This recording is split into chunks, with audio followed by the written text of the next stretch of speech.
Good morning. Let's do this. Cotter and Marshall show. Hop on the stream. Watch the show. Facebook, YouTube, and Twitch. Throw us a like, follow, and subscribe. While you're hanging out with the Horde this morning, you can always listen to the show. Very simple. Download the app. It's free. You can get us on your in-home smart speaker. Also, the website, rock1061.com. Marshall, good morning. Good morning, ladies and gentlemen. So, went and got the haircut yesterday. And I don't mind talking to my barber, but when my barber does not let me respond to a question they ask and just go on to answer their own question, I'm a little lost. Where'd you go? I'm not going to name it. It's brand new place. Didn't go to the place that you got the beard trimmed up. Okay. Went to a different place because I just wanted to get taken care of. Super nice lady. I mean, incredibly nice. Oh, she's having a conversation with herself. It was nonstop. You weren't invited. I was not invited. She asked a couple times. I'm like, with me. I'm like, cool. Mm-hmm. Yeah. So I just did a lot of, Yeah. cool. Yeah, sometimes silence is nice, at least when it comes to a haircut type situation. I mean, it's like, we used to have a barber that we went to more frequently, moved out of state. Mm-hmm. So I had a rapport with him, talking to him a little bit easier. When I go to a new barber, I'm just like, let me feel you out first. Sure. Don't need to be best friends within the first 5 minutes. If it happens, it happens. This lady was all about best friends. Well, you know what? How about this? If this lady is listening at this moment, I want you to know that Cotter, he's so devastated that you just wouldn't shut up. He's leaving. He's leaving. He's quitting his job, and he's moving across the country because he just can't stand you. You're just going to push the blame off on anybody. I literally am. Yeah. I mean, I want everyone to feel like it's a little piece of everyone's fault you're leaving. It's your fault. Coming up on the show today, Mac from Bob 1069 going to be in studio top in the 9 o'clock hour with Chicks on Dudes. We got Hefe 2, the new music beta fish today, selecting from Atreyu with Jacoby Shaddix. Or, Mana Skin. I said it to myself like 4 times I did this too. morning. I even spelled it out phonetically, and I'm still going, is that right? It's Mana Skin. It's spelled like main skin. Mana Skin. Mana Skin. Mana Skin. They're from Italy. Got that. Nailed that. We'll get to that during the 8 o'clock hour. More details about our Cool Guys tournament. We've got trivia today, plus our call-in segment. Tell us your super secret go-home move to get out of school when you were a kid. Plus, did it work? And, of course, kick off the show with About Last Night. There is another Spider-Man that I feel should have been invited to this new Spider-Man movie party. I don't think he is. Of course you do. I'm in on this 100%. More people than ever support legalizing weed, and Eli Manning getting complaints from the FCC. That's all coming up. Here's Aaron Jones and Supercharged. Cotter and Marshall, Rock 1061. Morning, everyone. Heather, Andrew, Tony, Charles, Simic. Andrew goes, I'm pretty sure y'all are using the wrong logo. I sent you an updated one. I've been up since 2:30, 2 energy drinks in, full of shit, taking energy, at least until I crash. Jesus, man. Andrew is on one this morning. Yeah, he is. I went to bed at 9:30 last night. That's how old man tired I was. Yeah, that's about when I went to bed as well. Mm-hmm. Let's see. At 2:30. Good Lord. Good for you. He did. He legit sent us a new logo.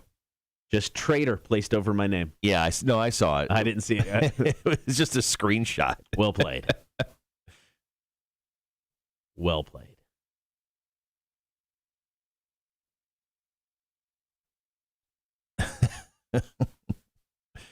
Too funny. All right, well, good morning, everyone. All sorts of stuff happened after we put the show together yesterday. I don't know if you saw the stuff on Dalvin Cook. Mm-mm. Is he on your... Aren't you a Dalvin Cook guy? Or was he on your fantasy football team? Do you even not know at this point? This year, I have no idea. I haven't looked at it in 3 weeks.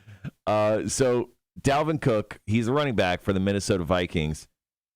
I got this Adam Schefter tweet yesterday that his girlfriend is trying to extort him, and they're domestic abuse. And I just looked at the TMZ story this morning. It is a wild, wild tale. He is dating a U.S. Army veteran at Graceland Trimble, and I Of course, a new lawsuit obtained by TMZ Sports says that she met Cook at a beach in Florida in 2018 and began dating him. The relationship took a turn. Trimble claims Cook has gotten her pregnant, but she suffered a miscarriage while in the hospital dealing with it. He was physically violent between the two, and she claims Cook pushed her, resulting in their breakup. And there's like pictures of her like covered in blood. Oh, my Lord. Yeah, I mean, like here. You see that? There's like, it's crazy, man. And then she said, and then Dalvin Cook is saying that she's been trying to extort him for like millions of dollars now. This story, I mean, like, and that's just like the like 2 bullet point right kind of conversation right there. I mean, there's text messages, all sorts of crazy stuff. Crazy stuff. All right, guys, 15 seconds. We'll be right back.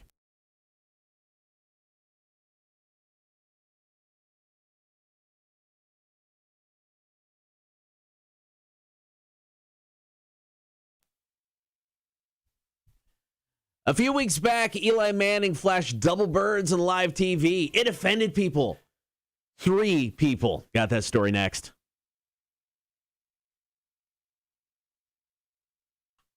Story number 1 about last night. Now, this season for Monday Night Football, Peyton and Eli Manning teamed up with ESPN2 for something that's been dubbed the Manning Cast. Don't do it for every game, but when they do, hop on from their living rooms, it looks like. Yeah. Talk about the game. They interview people. It's actually, I don't know. I've watched a bit of it here and there. I think it's kind of a fun way to watch the game. Yeah, it's just bros being dudes talking about football while watching football, while you're watching football on TV. It's like an Inception-y type of thing, but it's fun to watch. Yeah. Now, back in September, while discussing how ruthless Philadelphia Eagles fans are, Eli Manning was telling a story about how he was flipped off by young fans and decided to demonstrate the double bird live on TV. Now, he apologized just a few minutes later, realizing his mistake. I'm sure a producer was like, you can't do that. However, that didn't stop people from complaining to the FCC. 3 people. Yeah. And like one of the notes that was passed along to the FCC said, Mr. Manning's actions are offensive to me as a viewer. I was also offensive as a Philadelphia native and sports fan. There was young children watching that broadcast last evening. So, I mean, like, but once again, it was young children who gave Eli Manning the double bird. And Cotter, are you offended by the double bird? No. I given to you or given to you as an example by someone? I think we should replace the wave just with the double bird. That's What's up? Good morning. How's it going? Yeah. I mean, I think that should be the greeting. Yeah, I mean, well, that's a lot of motion, hands. But yeah, I mean, these complaints are ridiculous. Now, obviously, it doesn't compare anywhere close to just the Jennifer Lopez Shakira halftime show. Yeah. That got 1,312 FCC complaints. So people weren't exact. I know it's not as watched event. Sure. ESPN2 during Monday Night Football, watching the Manning cast, but I think people honestly need to do something else with their time than maybe reach out to the FCC. Now, I was actually kind of impressed. I mean, we do live kind of in a cancel culture right now. People take a lot of things offensively very quickly. So I was like, I'm kind of proud of America for only 3 people complaining. It was only, now, I didn't check Twitter afterwards. Maybe there was more there. Right. But only 3 people? I don't know. Proud moment. Yeah, are we getting better as a society? Probably not. But I guess that's good. Yeah, silver lining, Cotter. I like this. All right, very good. All right, more people now than ever support the legalization of marijuana. I think we're a couple of them. That story's coming up next. Cotter and Marshall, Rock 106.1. Charles goes, point on the Eli doll where he hurt your feelings. So just the other day, we were talking about Pete Davidson. He's hooking up with Kim Kardashian now? Yeah, living his best life. Kind of wondering how the hell he keeps getting hot chicks. Well, there's a model, Emily, I can't pronounce her last name, recently on Late Night with Seth Meyers, and she was talking about this. She said, guys are like, wow, what's that guy got? And I'm like, he seems super charming. He's vulnerable. He's lovely. She also said his fingernail polish is awesome. He looks good. And because, this hits me in the wrong spots. Oh, plus, he's tall. Oh. He's got butthole eyes, though. Did we talk about this? I don't think we talked about that. No, that was a big thing. Maybe it was like on Barstool, but Barstool guys were talking about how he's got butthole eyes, and he's got butthole eyes. No, now you say that, he does. Pete Davidson has one of the worst living cases of butthole eyes at this very moment. I didn't know it was a thing, but now that you say it, Pete Davidson has asshole eyes. Butthole eyes is, I think, the technical term. It's the medical term. It's the technical term. No, it's the medical term. Yeah. Yeah, he's got butthole eyes, and like you can't overlook that. But they use a lot of makeup in Hollywood. Ladies love Pete Davidson, man. Love his butthole eyes, so I get it. Morning, Jeff. Heather, I'm all for the legalization of Mary Jane. Sweet, sweet Mary Jane. Yeah, I mean, just the sheer number that will go into of like how much money the legal sale of marijuana has made. It's ridiculous. I'm shocked that more people, more states, more any of it have not hopped on it after seeing how much money it makes. Mm-hmm. I mean, you have enough people supporting it. It is a majority, and we'll get into it. It is kind of split between party lines a little bit. But how do you not look at the potential income? I mean, how are politicians just not getting a big old boner over the billions of dollars they can make? Because they still have to pray for those old lady votes who are still, had all the propaganda saying that marijuana was from the devil. All right. So our printer's broke this morning, huh? The toner cartridge, whatever collects the excess toner is full. Oh, no. So I went over and looked at it, and it's like, hey, this thing is loose. Open it up and put it back in. So I did and got toner everywhere, and then it still didn't work. So the downside is when this happens to the company printer, it'll be offline for the rest of the week. Nobody, because we don't have anybody here, and the guy who's typically the office manager-ish doesn't work really in the building, so it will be without a printer for at least the rest of the week, if not into next. I saw him the other day. Did you? Yeah, in the parking lot. I don't know if he was actually in the building. Charles says pot is a gateway drug to downward spiral to radio talk shows. Worked out for me. Big time drug guy.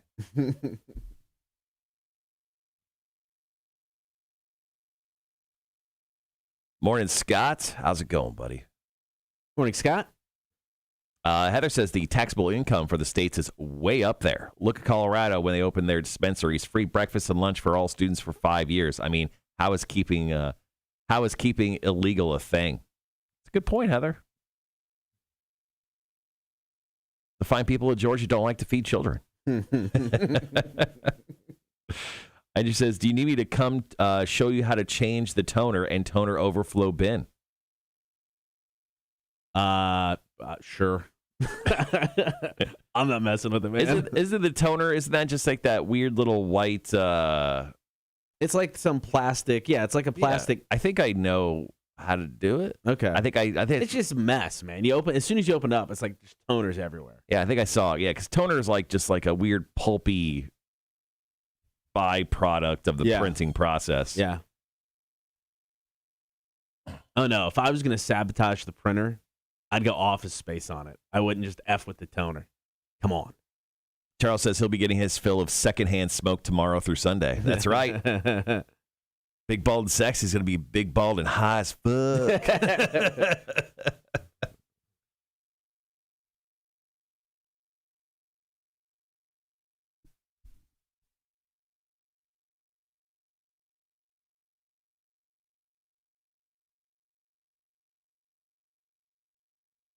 All right, guys, thanks for joining us nice and early here on the Cotter and Mar Show. A very healthy crowd at 6:19 a.m.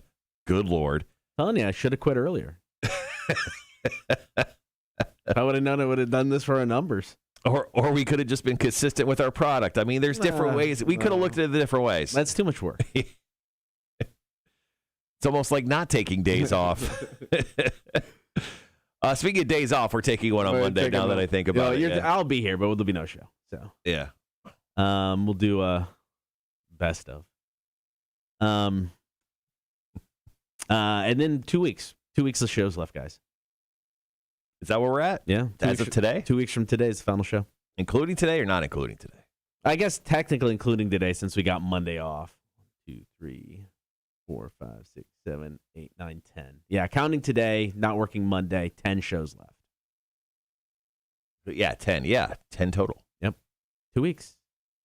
Tim doesn't mess with the printer. No. It's not the toner that's out. I could do that. I feel comfortable doing that. It has to do with the overflow, whatever it is. I don't know. I'm not that dependent on the printer to mess with it this morning. It's fine.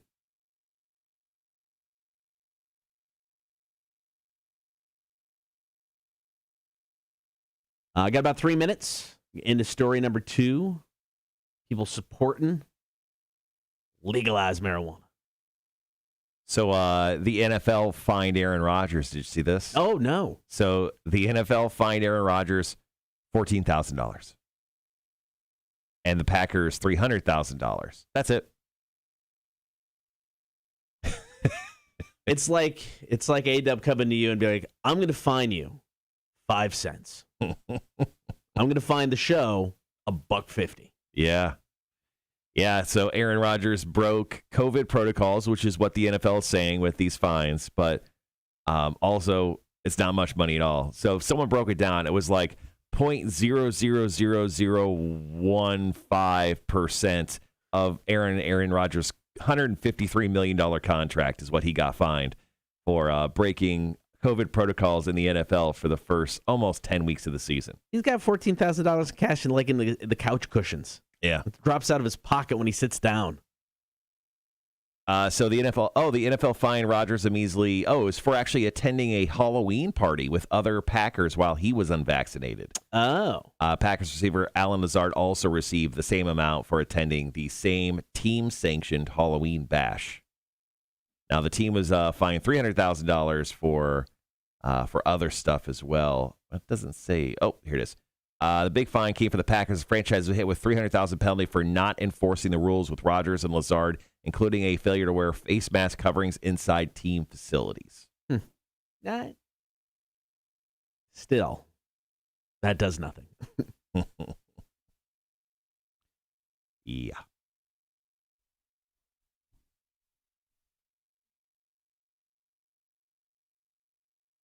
Oh, 1 minute left.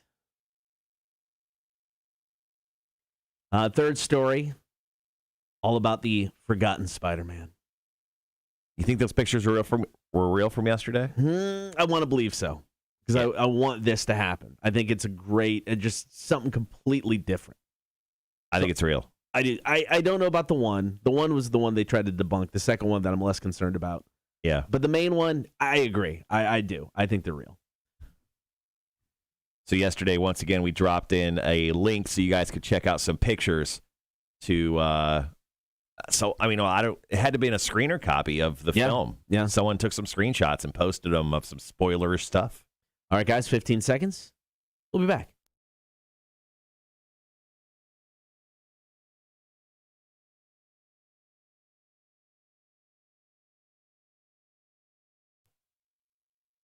According to a new survey, more people now than ever before support the legalization of marijuana.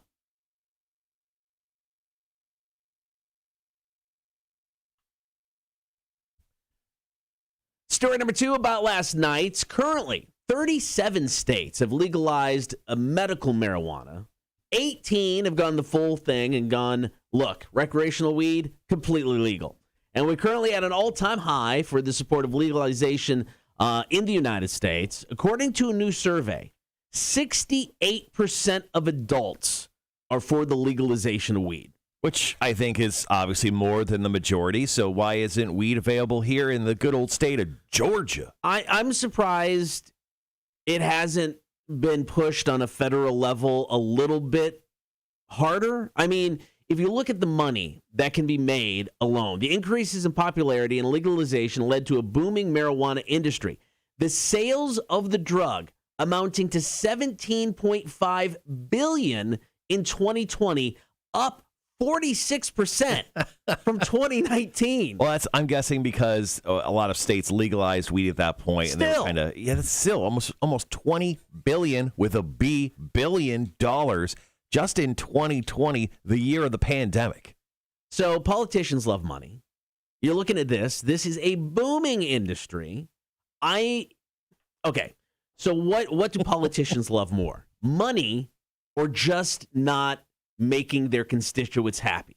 Because that's what it's coming down to, right? They're like, I could do this. We can make lots of money, but I'd make a lot of people happy. You know how much I hate making people happy? Yeah. I mean, I think these politicians, I think they just really mostly care about getting those votes, and they're waiting for those. They still have those old ladies sitting in their homes. And, I think if any politicians like, I support the legalization of the marijuana, old lady would just slam her hand down the kitchen table, and she'd be like, "Not in my lifetime, politician." I don't know why she sounds like that, but she does sound like that, Cotter. And I think it's just more trying to keep their older voters happy, because they were told their entire lives how demonizing the marijuana plan turns people into animals. Now, back in April, there was another survey. 60% of adults believe both medical and recreational should be legal in that survey. Now, 31% believe only medical use, and there's only 8% who believe no form of it should be legal. That number is so small. Yeah, that's the 8% of people who haven't tried marijuana. What's happening here? Now, I mean, break it down numbers, too. I mean, when it comes to the politicians, Cotter, 84% of Democrats think marijuana should be legal in all states. 71% of independents suggest legalization as well, but only 50% of Republicans do. So I think the other half Republicans are lying.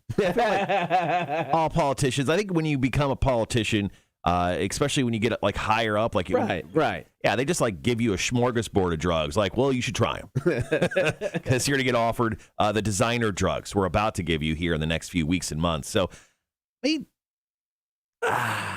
for me, and I think I could probably speak for you here too, the state of Georgia, at least, state of South Carolina, it'd be nice. Yeah, we're not asking for too much. They should legalize marijuana in your lifetime, as short as that may be. Wow, are you what? Are you going to kill me? No, maybe. No. Do you think the state of Georgia or South Carolina will legalize recreational marijuana? I still think Georgia, we still have some of the most archaic, liquor laws in the land. I think we're still 20 plus years away. Oh my God. I know. I'm 20 years away from anything with marijuana here. Here's hoping Texas gets to that sooner. All right, coming up next, we're talking Spider-Man. More specifically, a forgotten Spider-Man. 311 and down. It's the Cotter and Marshall Show. Rock 106.1.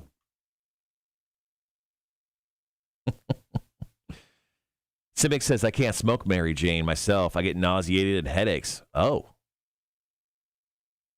Have you all watched the Netflix documentary Grass is Green? I have not. Let's see. Heather says, it's legal in Florida. Is it? Is marijuana legal in Florida? Recreational? I didn't think Florida got on that thing yet. Andrew says, we had weed stores at Jacksonville. They're all super fancy. Are they? Cannabis in Florida is illegal for recreational use. Oh. Did I forget that or miss that? Or both? We took a look at kind of shit, whether it's legal in other states. Oh, here we go. This is what I want. The map. Yeah, I didn't think it was legal in Florida. If so, I'd be spending a lot more time there. Looks like medical marijuana is legal. Oh, medical. Yeah. Right. It's not the fun marijuana. No. Jeff says, legalize it. Best thing I ever did to make me sleep. There you go, man.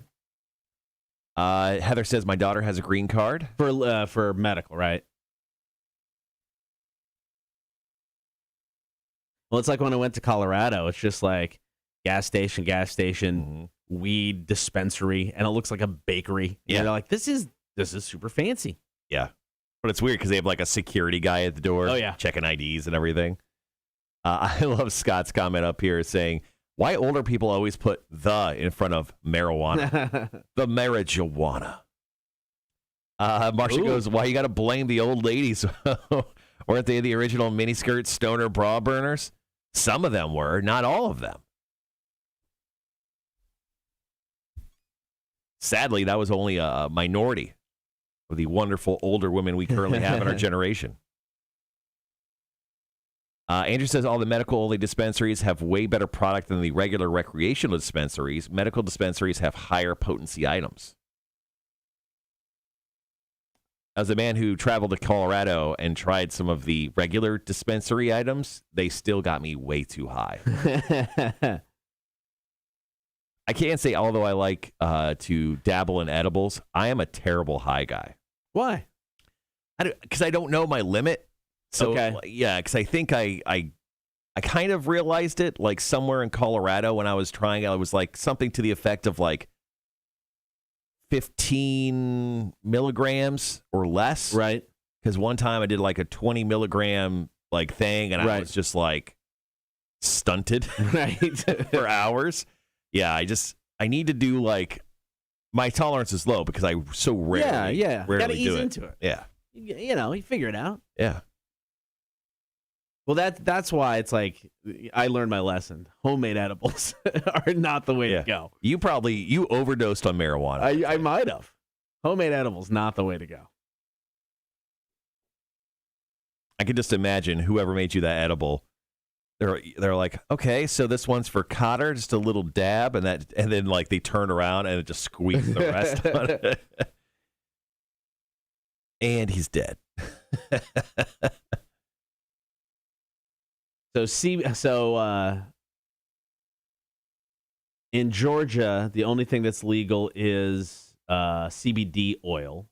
It's fully illegal in South Carolina. In Texas, it's only CBD oil. So it's a lateral move. Literally and figuratively. It's funny. It's like you look in the middle, the heartland of America, and it's like, you have Illinois, this, sea of weed around states that are like, no, guys, we're out. Not going to do it. Yeah.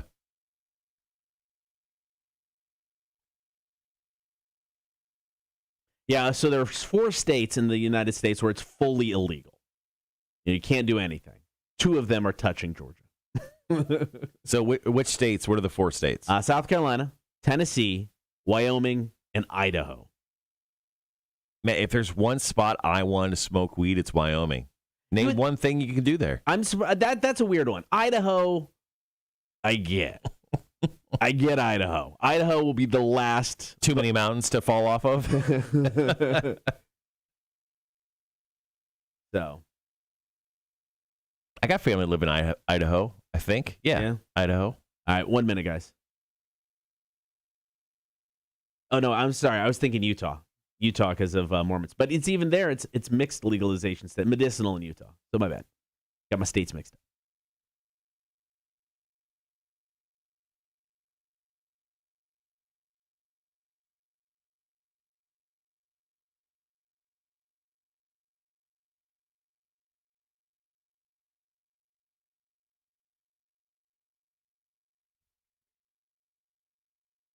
Good there. Cool. All right, guys, got about 25 seconds. Holly goes, I'd smoke anywhere.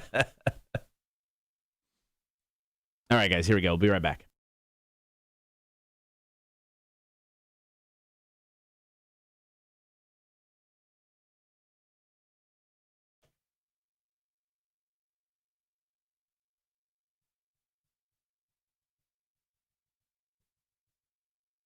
So it's heavily rumored that we're getting multiple Spider-Men in the upcoming flick Spider-Man No Way Home. However, there is one lone forgotten Spider-Man, and I'm devastated. Ooh.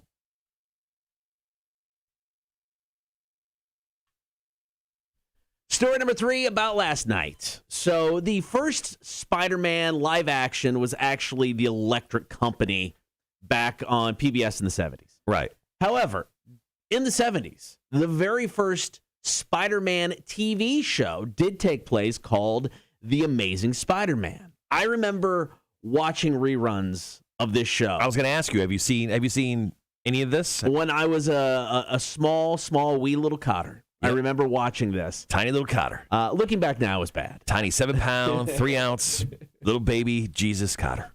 It was bad, though. I mean, it's the 70s. What can you expect? I mean, the costume, you can get better Spider-Man costumes for Halloween now than this guy was wearing. He also wore these big, bulky, white wristbands and like a web shooter that actually is where the webs came from. Right. And I think he wore like a bulky white belt as well. So, I mean, it was cheesy as hell.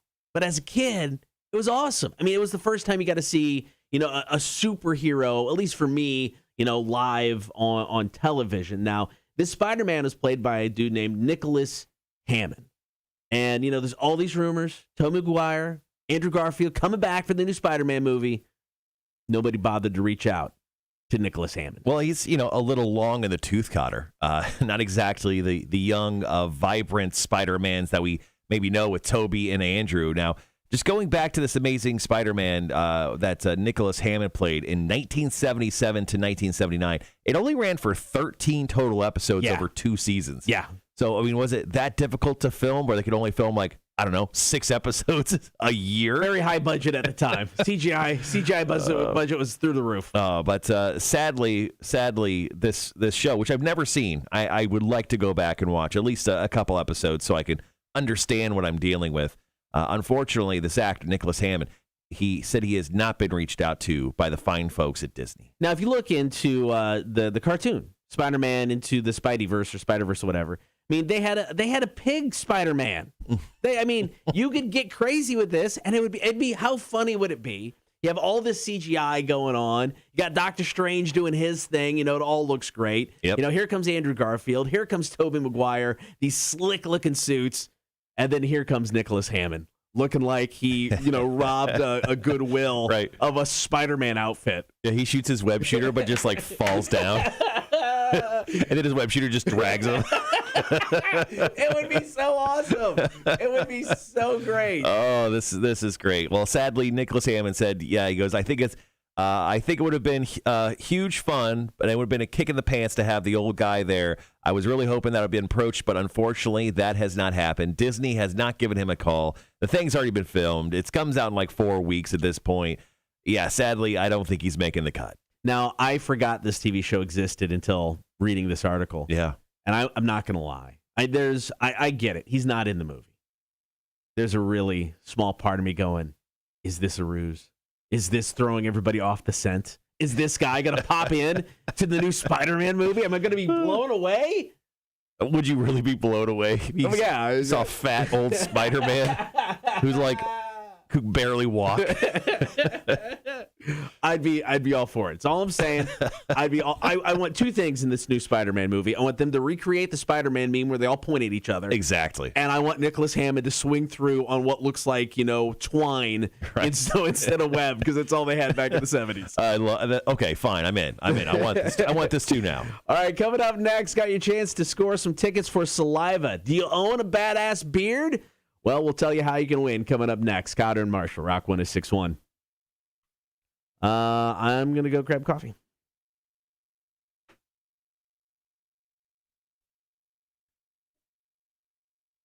All right, guys. Thanks for hanging out once again this morning.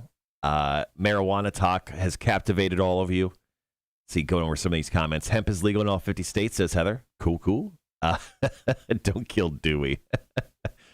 Heather said, my hubs had his own hemp pharmacy. Really? Where was that located at? Charles says, I wonder what the crop yield for a pot would be from 150 acres of planting. That's a very good question. Charles, I think we've talked about this before, where Charles has quite a large farm in southern Georgia, let's just say. And yeah, he has quite a bit of land to grow all of the marijuana. It's your future job, Charles. You're going to be a pot man. You're going to be big, bald, and bountiful harvests of marijuana. Simic, the last time I had Mary Jane was in a chocolate bar, and I looked like a turkey in the rain. What does that even mean? Scott says, my ex-wife was a cop in Savannah, and we were at her cousin's birthday party, and much to my surprise, she was in the kitchen chopping up leafy green to put in brownies. Oh. That's always a interesting thing. The least likely people to make marijuana, brownies, edibles, like walk into the process. You must feel like you're caught on camera. You're like, are you guys sure? Is this a setup? Cotter, Simic says, the last time I had Mary Jane was in a chocolate bar and I looked like a turkey in the rain. What does that mean? I have no idea. Jeremy, Georgia and Texas aren't going to legalize weed because they're making too much money in jails and prisons.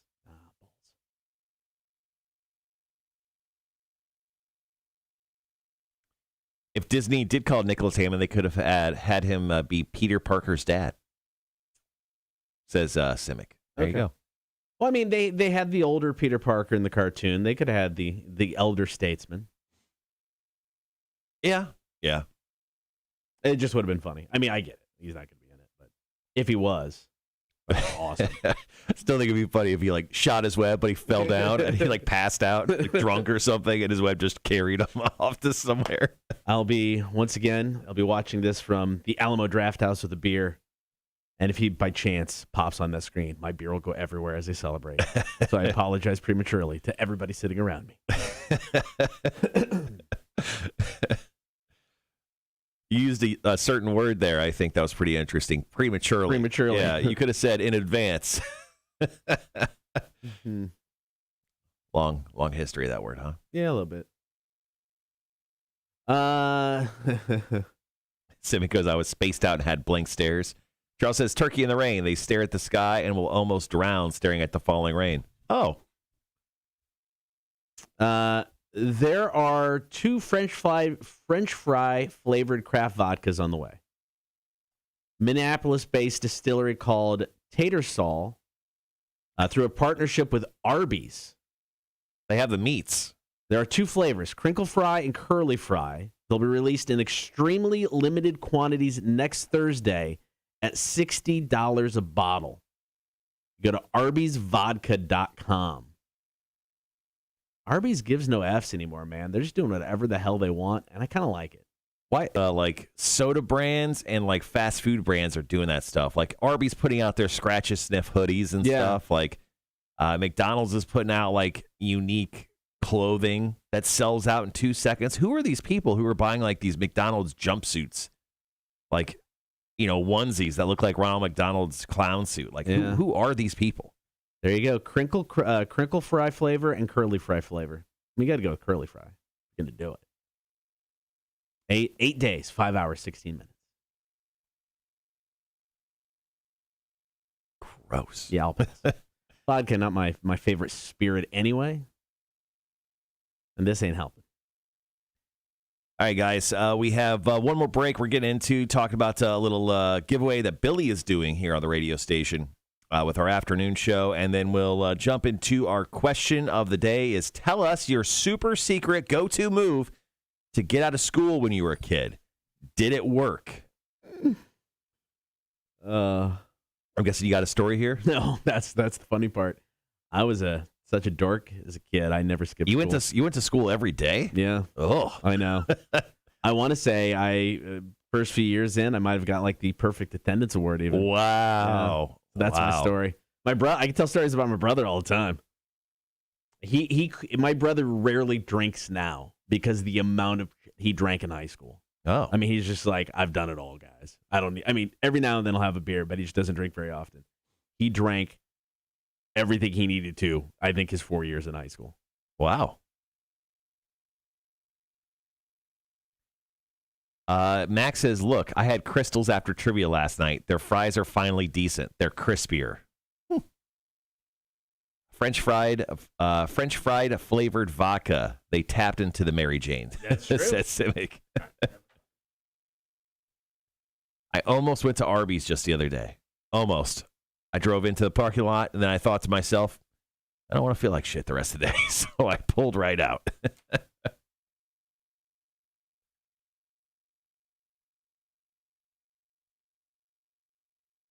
Interesting, though. I don't think I would be into it. Also, I don't like vodka, so not really my thing.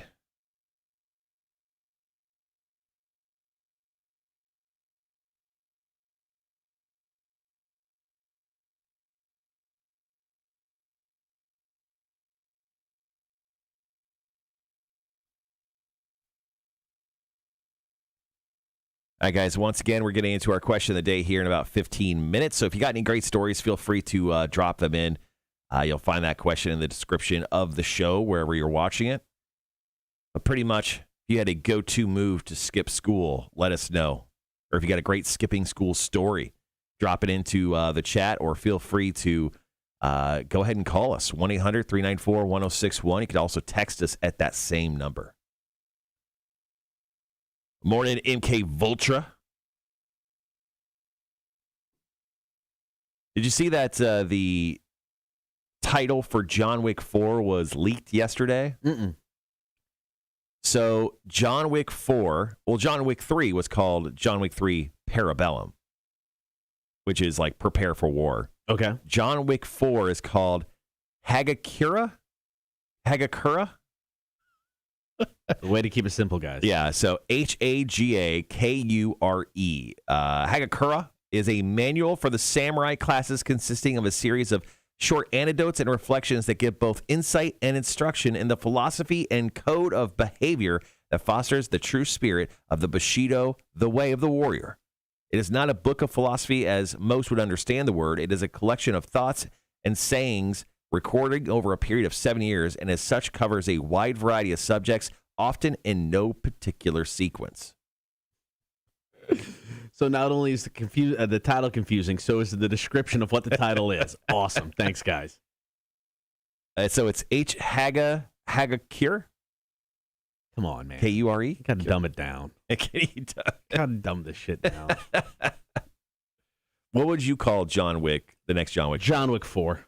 You wouldn't give it a special title? It doesn't need it. It's John Wick. You know what you're going to get. He's going to come in. He's going to kick ass. John Wick 1. There was John Wick, and there was John Wick 2. I don't think 2 had like a subtitle.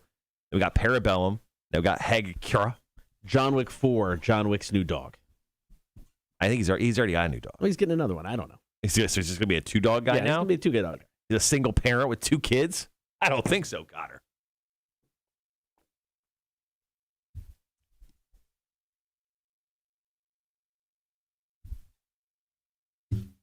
All right, guys, got about 20 seconds. Going to be right back. Talk about the Badass Beard Contest.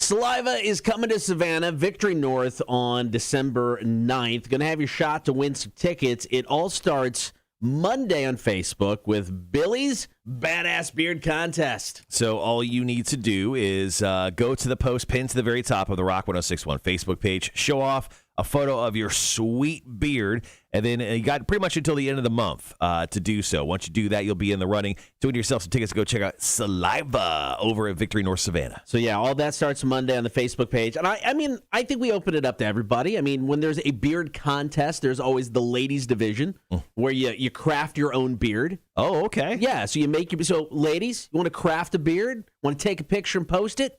You're in the running. Are you crafty? Do you have some time to run to Michael's? I think this is a great contest for you. All right, coming up after 7 o'clock, we are going to take your calls, your comments, and your text. It's all about your super secret go-home move to get out of school when you were a kid. What's your story? Did it work? Even better, did you get busted? We want to hear that as well. So call, comment, and text 800-394-1061. Going to get to your stories after 7 o'clock. Cotter and Marshall, Rock 106.1. MK Ultra says John Wick just starts adopting dogs left and right and telling everyone how they rescued him. I like it. Well, I mean, he is single, so. But he only does have 9 fingers now, so spoiler alert, sorry. I still have not seen a John Wick movie yet. I don't know if they're really your thing. Really? I want to. I just haven't gotten around to it. I mean, you've never like told me how much you love like just like shoot 'em ups before, because I mean all it is just like the first film's like here's a guy, sound like a sports guy. Here's a guy who's just a regular guy with a dog, and then someone killed his dog, so he grabs a gun, and murders everyone associated with the guy that killed his dog. And then essentially since then, he's been on the run from murdering a bunch of people. All right.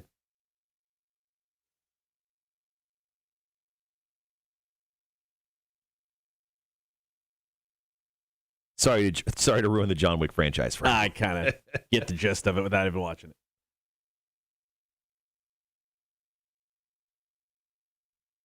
Charles, Chris, thanks for dropping in your stories. Appreciate that. Once again, our question of the day, guys, is tell us your super secret go-to move to get out of school when you were a kid, and did it work? I have a story.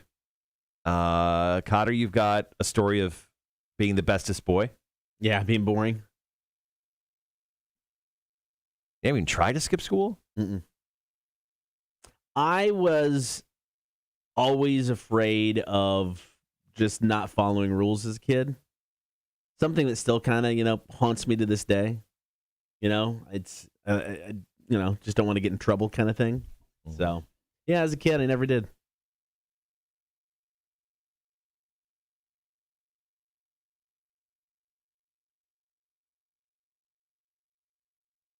As a child, I loved Judas Priest too much. I was always breaking the law. Nice little bot right here. We do want to become famous. Lena _G973. Just steal our information and sign us up at bigfollows.com. We appreciate that.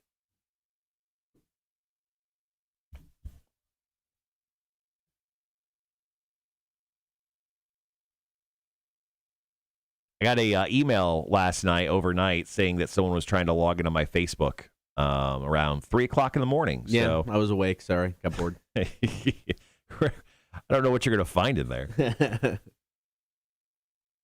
The guy from Souls Harbor asking for my personal cell phone number last night. I think that's the last message I got. Oh, that's what I'm trying to do.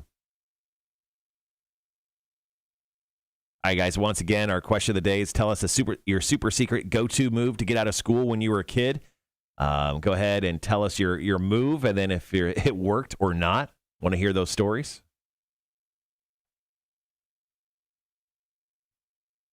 Oh, balls. I just realized something. What? I didn't write trivia. So, sounds like it's you today. Yeah, I guess you're playing me today, guys. Sorry. I think I've gone 2 days in a row anyway. I think you have.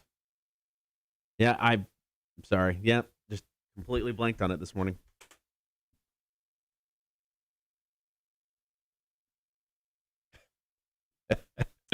Putting together responses from our question, and the last one is Andrew screaming, "Suck it, Cotter." Yeah, he hit both The Rock and the show page. So, respect. He's committed to the bit. He is. No, I respect it. I totally respect it. So yesterday I did a Zoom call.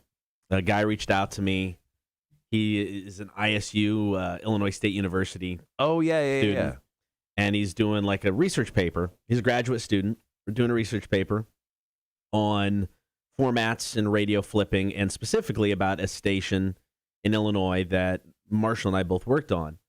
It was fun because it's like I forgot about a lot of it. And then it all started coming back to me as we're sitting there talking. And I told him, I'm like, I'm so sorry. This timeline is so effed up. I'm just jumping all over the place now, but it's just all coming back to me. It was kind of just fun to go back and relive it a little bit. Because, I forgot all about. So when I went back to Illinois after being in Lincoln for a year, they had put a station on that was a AAA, kind of like the format that I'm going to be going to in Austin. Mm-hmm. And we kept that for a little bit, and we flipped it to something called 99.9 The Buzz. Completely forgot I was part of that. Oh, I do remember that. Yeah. Was that alternative? It was alternative that leaned active. I totally forgot we did that. So he brings up, so what about 99.9 The Buzz? I went, oh, crap, I launched that station. I completely forgot. I put together the crappy logo and everything. That was all me. So, yeah. So it sucked. It was all me. Well, it was before. I think it was Photoshop. It was like somebody giving the horns, and it was like we're the Buzz, so it was yellow and black, and we actually put Lex and Terry on that station. In Peoria, And I remember the morning they launched, Lex made fun of the logo. What is that? I don't get this logo. Like, oh, thanks, man, I appreciate that. But it was a lot of fun just kind of going back and talking about it. So it was actually kind of cool. I don't know if I helped this guy out or just made it more confusing, but How long did you talk to him for? 40 minutes. Oh, wow. Yep. Had the guy come over and power wash my house. I don't remember how quickly it took the first guy. This guy was done in like 50 minutes. My house isn't huge. It must have been, was it not even like dirty? And it needed it. I mean, there were a couple spots where, the green was kind of coming in. It needed it. Yeah. So, but I mean, I was like, he got done. And he was cheaper than the first guy. So we kind of figured, but he showed up full trailer, full rig. I mean, it was, it wasn't just like him and, a hose or anything. So he gets done. I pay him.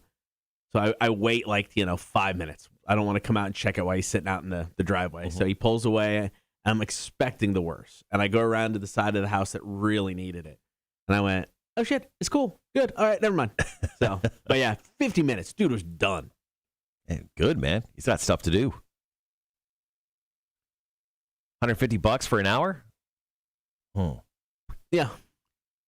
Once this radio morning show really falls apart. You got the power wash. I'm be invested in a power washer with my $1,500 per show. Get a good one. Did he have a trailer with like a tank of water on it? Yep. Did he use his own water or did you use yours? He used his own. Oh. First guy used mine. Yeah, I would have just used yours. Yeah. No, this guy used his own. First guy also, I guess, cleaned off our driveway. He power washed our driveway too. Yeah. So he had a special power washing tool for the driveway. Yeah, it's like a little push broom. Yeah. Yeah.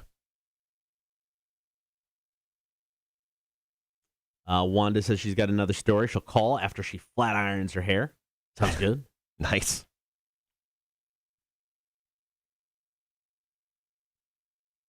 So after working till, I got home about 4 o'clock yesterday after meetings in Bluffton and everything.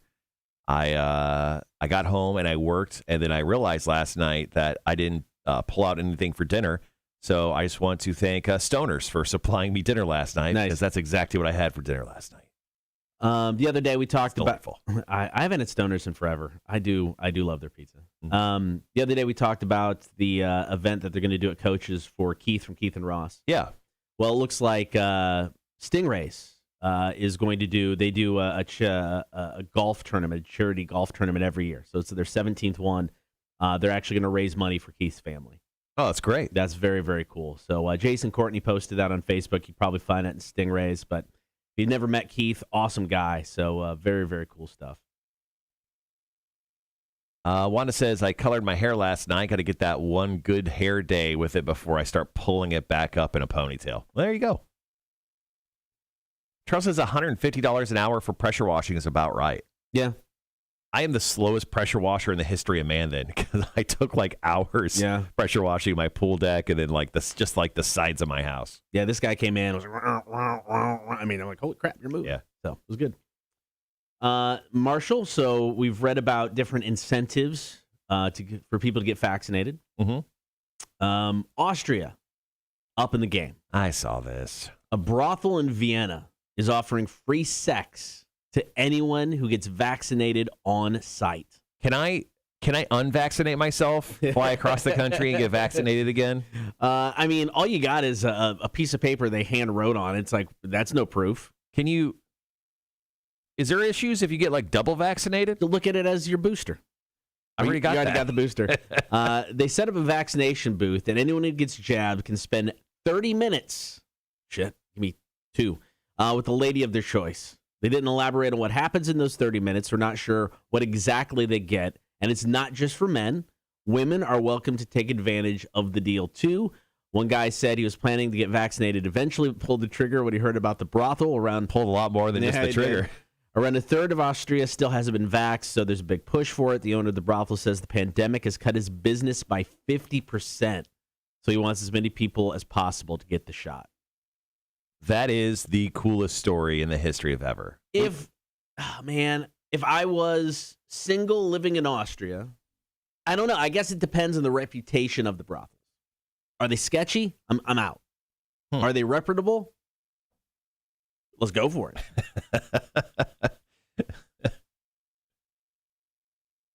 Are you one of the higher class brothels in town? That's a fair question. You don't want to be vaccinated from COVID and pick up syphilis, you know? You want to make sure everything's legit. Wait, isn't syphilis one that you could get cured from? I don't know. All right, under 3 minutes, guys.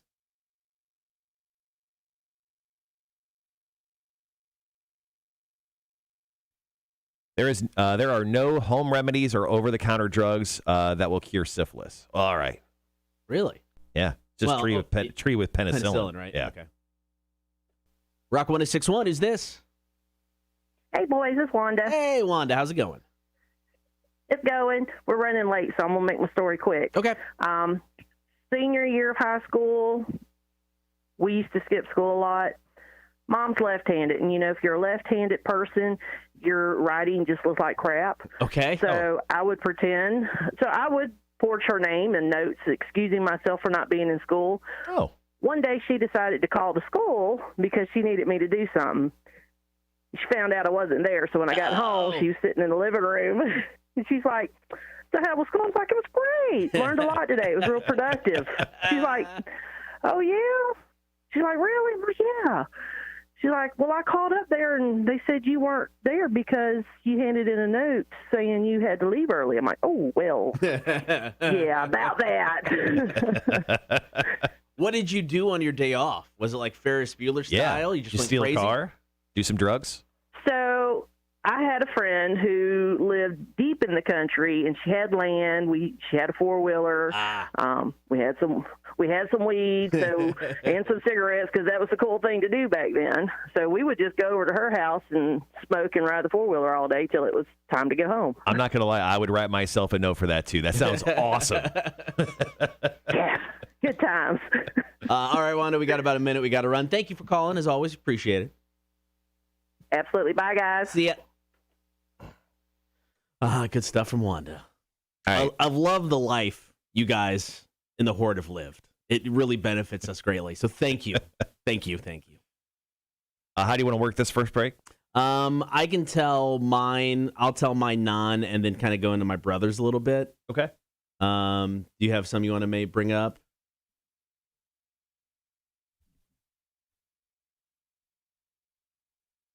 Hot tubs is pretty good.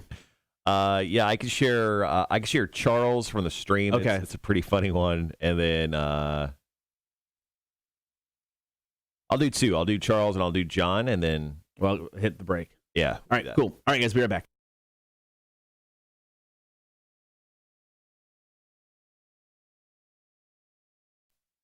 Tell us about your super secret go-to move to get out of school when you were a kid. Did it work? Did you get busted? Want those stories?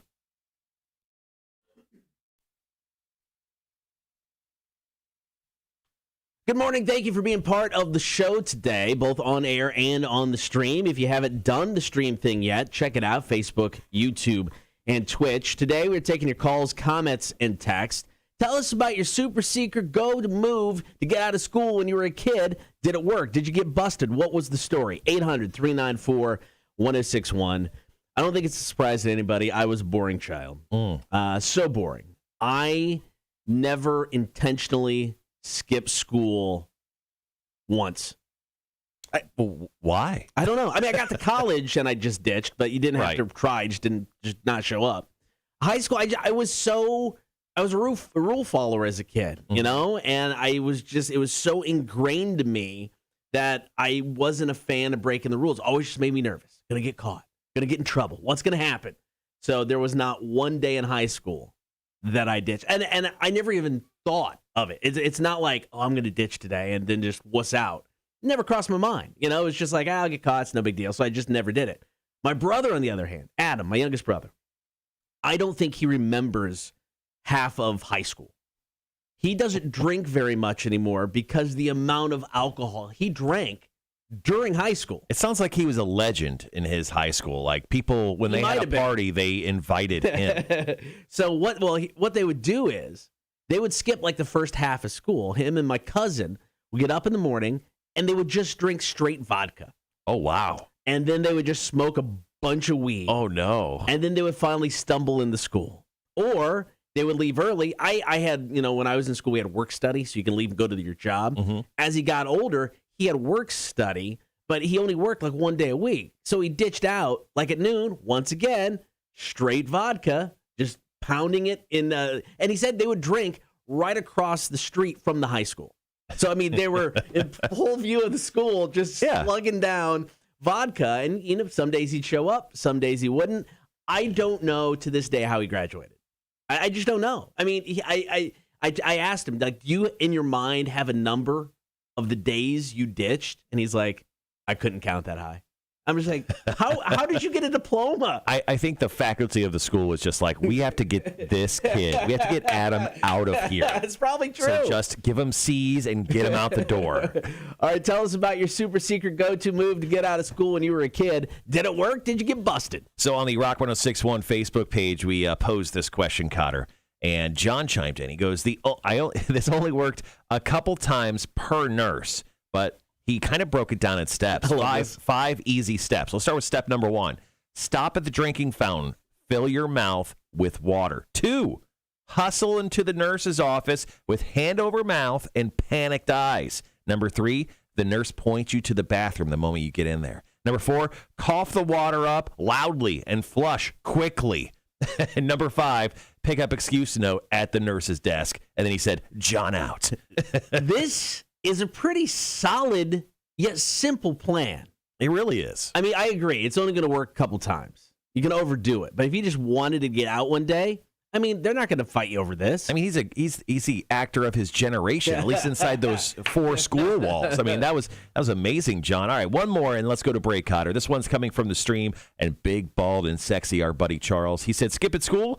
I never skipped during football season because then you couldn't practice. But once the season was over, I, unfortunately, would get really bad sinus infections. Some days, especially when fishing was good. The sinus infections would be unbearable, and I couldn't go to school. That is. I'm so sorry to hear that, Charles. Hopefully your sinus infections have gotten better in your older age. Thoughts and prayers. All right, more of your stories coming up next. Tell us about your surefire skip school method. Did it work? Did it not? We got to get some ghost. This is Hunter's Moon, Cotter and Marshall Show, Rock 106.1. Let me edit Wanda's call up real quick, guys. I'll be right back.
Oh, sorry. So I'm reading a comment from Jason here from our Facebook page. Holy crap. There's some good ones in here. There's some really good ones in here. All right, guys. Once again, our question of the day is, tell us your super secret go-to move to get out of school when you were a kid. Did it work? Let us know if it didn't.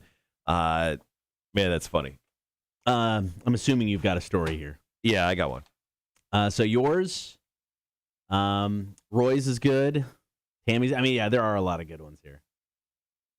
So after we get to yours, do you want to play Wanda's Call this break? Yeah, play Wanda's Call, and then go ahead and just choose one of the stories. I love Jason's. I love Tammy's. Yeah, I like Roy's. Roy's is good. Yeah. Oh, Jason says I know. That's the one I was reading. Oh, right that's before break. awesome. All right. We'll get to all of those. All right, yours, call Roy's out.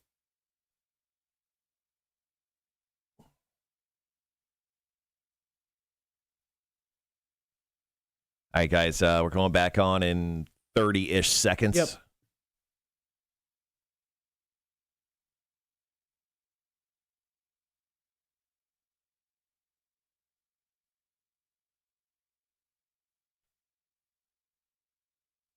All right, guys, be right back.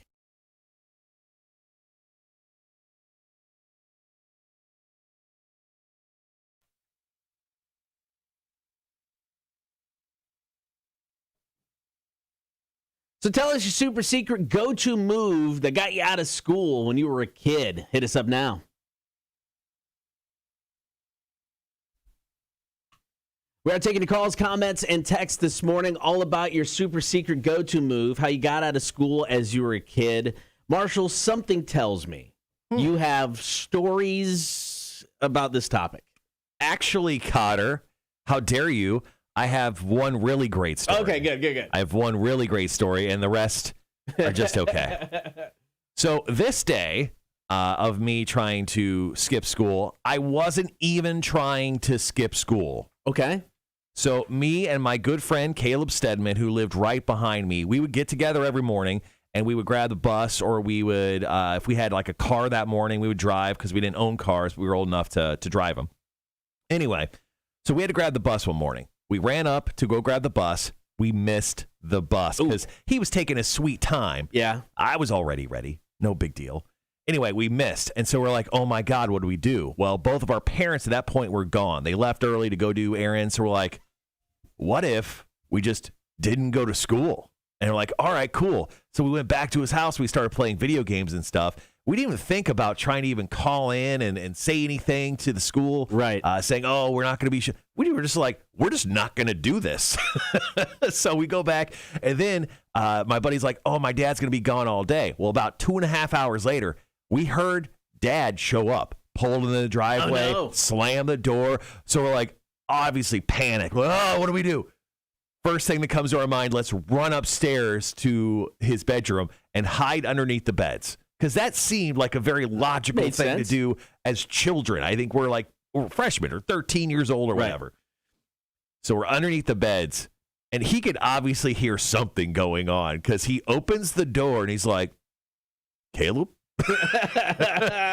So we both come out. We're like, oh, hey, Mr. Stedman. Yeah, we just missed the bus, and we just decided not to go. And he kind of looked at both of us. He's like, Marshall, go home. He's like, and then Caleb got into some massive trouble because we were playing video games, but we may have also been drinking his dad's beer. Oh. Which obviously he was not a fan of. Right. So it's not like he could send his son to school while he was obviously reeking of cigarettes and drinking beer because we were doing that at like 8:30 in the morning. So I went home, and my mom wasn't home yet. So immediately changed clothes. Right. Took a shower, changed clothes, and then I was sitting in the living room when she came home. So when she walks in, she's like, what are you doing home? I was like, yeah, they let us out of school early today. I don't know why I said that. I was the only thing I had. Right. Like, they just let us out of school early today. I don't know, something with like the school, like the water wasn't working. And she bought it. She never called, and I completely got away with it. My neighbor's dad never said anything to my family. It was like the perfect crime for me, but my friend completely ate it. I was the luckiest kid in trust me, to this day, I still think to this day, I'm like, I have no idea how I got away with it. Didn't the school follow up asking? Never once. Not ever. They didn't say anything. That's amazing. Like I said, it was like a culmination of the perfect crime. It was the perfect crime for me. My buddy got screwed. All right, tell us about your go-to move to get out of school when you were a kid. Wanda hit us up. Senior year of high school, we used to skip school a lot. Mom's left-handed, and if you're a left-handed person, your writing just looks like crap. Okay. So I would pretend. So I would forge her name and notes excusing myself for not being in school. Oh. one day she decided to call the school because she needed me to do something. She found out I wasn't there, so when I got home, she was sitting in the living room, and she's like, "So how was school?" I was like, "It was great. Learned a lot today. It was real productive." "Oh, yeah?" She's like, "Really?" I was, "Yeah." She's like, "Well, I called up there, and they said you weren't there because you handed in a note saying you had to leave early." I'm like, "Oh, well, yeah, about that." What did you do on your day off? Was it like Ferris Bueller style? You just Did you went steal crazy? a car? Do some drugs? So I had a friend who lived deep in the country, and she had land. She had a 4-wheeler. We had some weed, and some cigarettes, because that was the cool thing to do back then. So we would just go over to her house and smoke and ride the 4-wheeler all day till it was time to get home. I'm not gonna lie, I would write myself a note for that too. That sounds awesome. Sounds like a good day. It sounds incredible. Yeah. If you were like right now, you're like, "Hey, do you want to ditch the morning show and go ride 4-wheelers and smoke weed?" I would say yes, 100% of the time. If anybody's got 4-wheelers and a weed, we're in. Yes. Let us know. Roy hit us up on Facebook about how he used to ditch school. I would eat hot sauce from Taco Bell to induce diarrhea. After Mom said I could stay home, she left. It was video games all day. Take some Imodium, and bam, you were good. What age did he learn that the Taco Bell hot sauce got him like that? I don't know. I mean, and how much of a stash did he have at his house? Well, I mean, if you go to Taco Bell, like in the restaurant, there's like 3 packets left every time. It's probably him as a kid stealing all of them. All right, what was your go-to move to get out of school when you were a kid? Hit us up. Call, comment, and text. 800-394-1061. We got more of your stories next. Cotter and Marshall, Rock 1061. That's why I can never find those green salsa packets I love so much. Cotter, did you see the new Taco Bell burrito they're putting out? No. Oh my God. Is this a good thing? It looks delicious. Okay. Hold on. Let me find it real quick.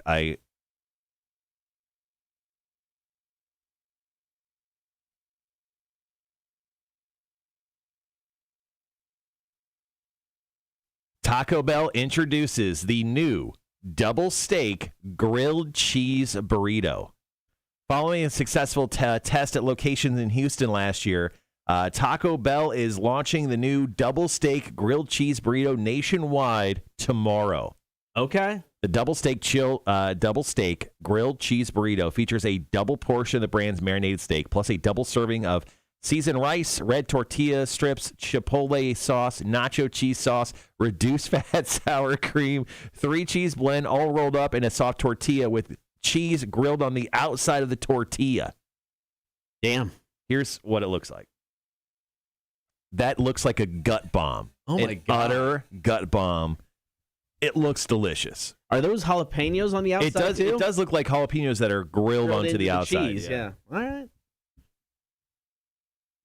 Anyway, I'll be destroying myself with one of those by the end of the week. Charles says he's got a John Deere Gator, a tractor, and guns. Y'all can bring your own weed. Fair. Sean says I got a 4-wheeler, a riding lawnmower, and a tackle box full of green. Nice. All right, how do you want to work break number 3 here? Let's see. I mean, we still got plenty that we could talk about, I think. Red had one that didn't work on the stream. I haven't read it yet. Yeah, I have that one here. I have one from Andrew, which makes all of the sense for his character.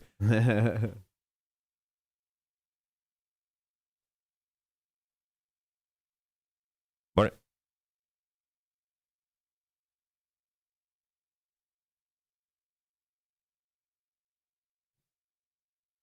there's that weird story with soap too.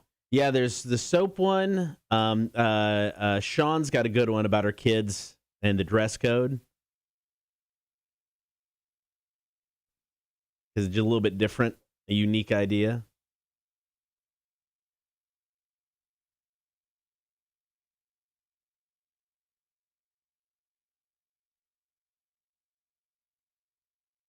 Yeah, I like. I could do Jason's and Rhett's. I could chime in with Andrews on here as well. Okay. You just want me to run with those? Yeah. Jason Retz Andrews.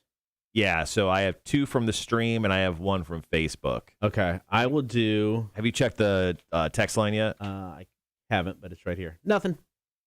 Here we go.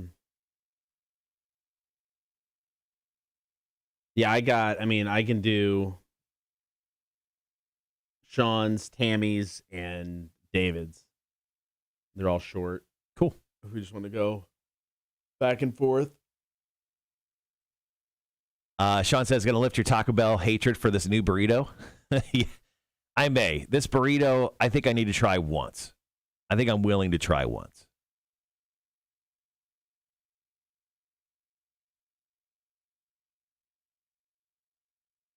And then right into trivia, obviously. Yeah, I got, let me make sure I have.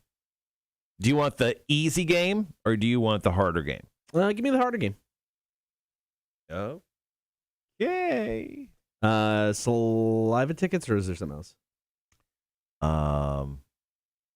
Yeah, I don't have saliva tickets. Oh, okay. What did I have? Oh, yeah, I have no idea what I have. I don't know if I have. Ooh, how about the book from Nikki Sixx? I can give that away. I don't think I have any tickets, actually. Because I gave away, I only had 5 pairs of saliva, and I gave 1 to Billy, and we used 4 for giveaways already. Okay.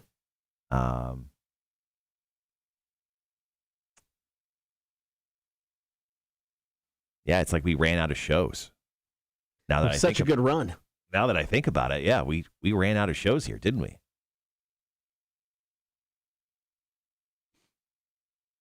How about this? I've got we'll do the book from Nikki Sixx. Mm-hmm. I got a signed drum head from Bad Wolves, and it's actually pretty badass looking. Oh, okay. I'll go grab it and show everybody. All right.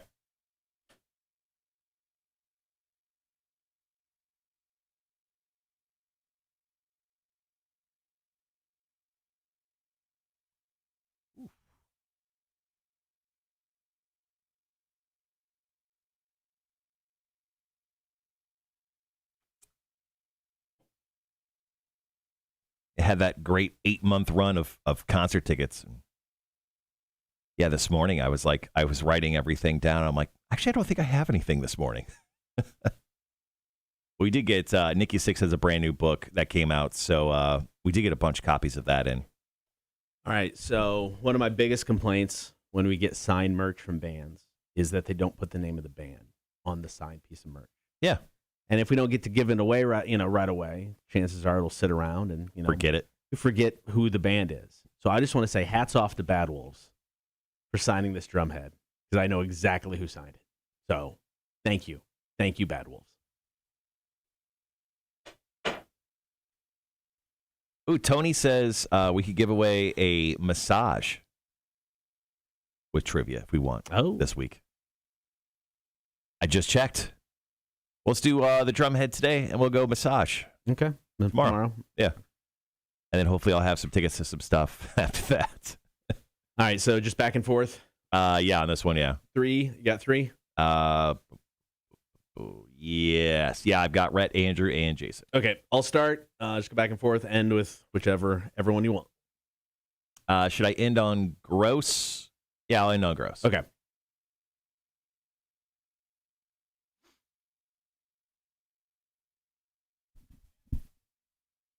All right, we got about 1:45. We'll go right into trivia after this. Yeah, the first game I wrote here, it's almost, I think it's too easy. Okay. There's 1, 2, there's 3 pop culture things that I know you would get. Yeah, I think it's way too easy.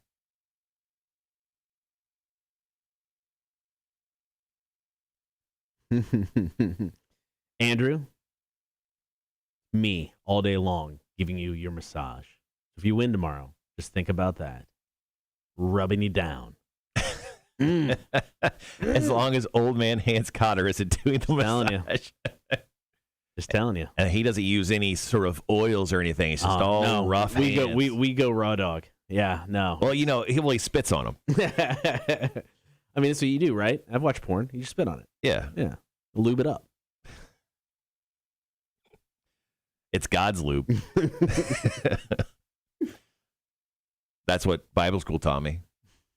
What? Tony goes, gross. Andrew, here's the deal. Any massage you get moving forward, you're going to think of me. Ugh. Whoever's giving you that massage, just going to picture me in your mind. Well, if that wasn't disturbing enough, Charles goes, I'll play for that massage as long as Tony does it herself. I'm sure Tony wants that. All right, guys, we'll be right back.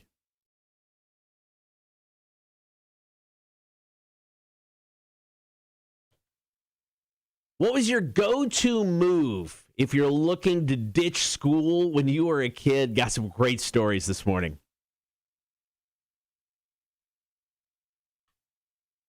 Been taking your calls, comments, and texts this hour. How'd you ditch school when you were a kid? Sean has a great story about her kids. My kids will wear clothes they knew were against the dress code because the dumb principal would just send them home. Oh, wow. And they were walkers, so they walked to and from school. Well, I caught on, cussed out the principal, and she started making the kids clean the school grounds instead. Yep, that's a good deterrent from that situation, but a pretty solid move while they had it. That was a great move. Yeah. Well, let's talk about a school ditching maneuver that did not work. Let's go with Rhett here from the stream. He goes, so here's a didn't work situation. I tried fooling my mom with I had a cold, so I put the thermometer under my bedside lamp. When she read my temperature, it said 125 degrees. Needless to say, I went to school that day. David hit us up on Facebook. Now, this is interesting. It's got science involved. I don't know, the if this is real or not. Mm-hmm. David said soap under the armpits with a rigorous exercise makes your temperature rise. I don't know if it's just blocking the sweat. Oh, yeah, maybe, I guess. Add a little sick in there, and then you're skipping all day long. That's some next level genius stuff. Yeah, that is like college level school skipping. Yeah, that guy actually read his science textbook. Yeah. Andrew chimed in. He goes, I was always talking blank and drove my teachers crazy. She preferred I skipped class. She said I could show up on test days only and not disrupt the class. She would pass me for the year. That's when you know you've emotionally broken your teacher. You completely alpha your teacher. Damn. Tammy hit us up on Facebook as well. She said, used to put a bit of hairspray on my finger and put it in my eye. What? Ow. Then I'd go to the office saying I had pink eye or some allergy, and they'd just let me leave. Get in the car, put some drops in it. Eyes were fine. Screwed around the rest of the day. All right, let's get to one more. Once again, our question of the day, thank you all for your participation, was tell us your super secret go-to move to get out of school when you were a kid, and did it work? Now, this story right here, this one's out of hand. Okay. Jason, you're a monster. You're an absolute monster. You're disgusting, and we do not endorse this type of maneuver on the Cotter and Marshall show, but we will tell you about it. Jason says, I chewed up barbecue chicken and milk and spit it in the toilet. Then I left it there, and I'd bring my mom into the bathroom, show it to her. It worked every time. I mean, that's just got to be utterly disgusting. Yeah. I mean, the look of it just makes me almost nauseated. Just like chewed up barbecue chicken, a bunch of like whole milk in there. I don't even want to look at it. I can just imagine it, Cotter. All right, thank you guys for the stories. If you have one, how'd you ditch school when you were a kid? Maybe you got busted. Just want those stories? Hit us up with a text, 800-394-1061. You can also comment on the chat. Right now, it is time to play Are You Smarter Than a Community College Dropout? Up for grabs today. I'm showing it on the stream right now. Mm-hmm. This drumhead signed by Bad Wolves. It's a nice looking drum head up for grabs. Put it in front of your face there. There it is. Okay, just wanted to get the whole full effect, just in case anyone's watching the stream right now. Facebook, YouTube, and Twitch. Did the show just get better looking? So here's the deal. The first person to call in is going to score that Bad Wolves signed drum head at 1-800-394-1061. Then also you'll play trivia against, me, because Cotter forgot to write trivia. No, against me.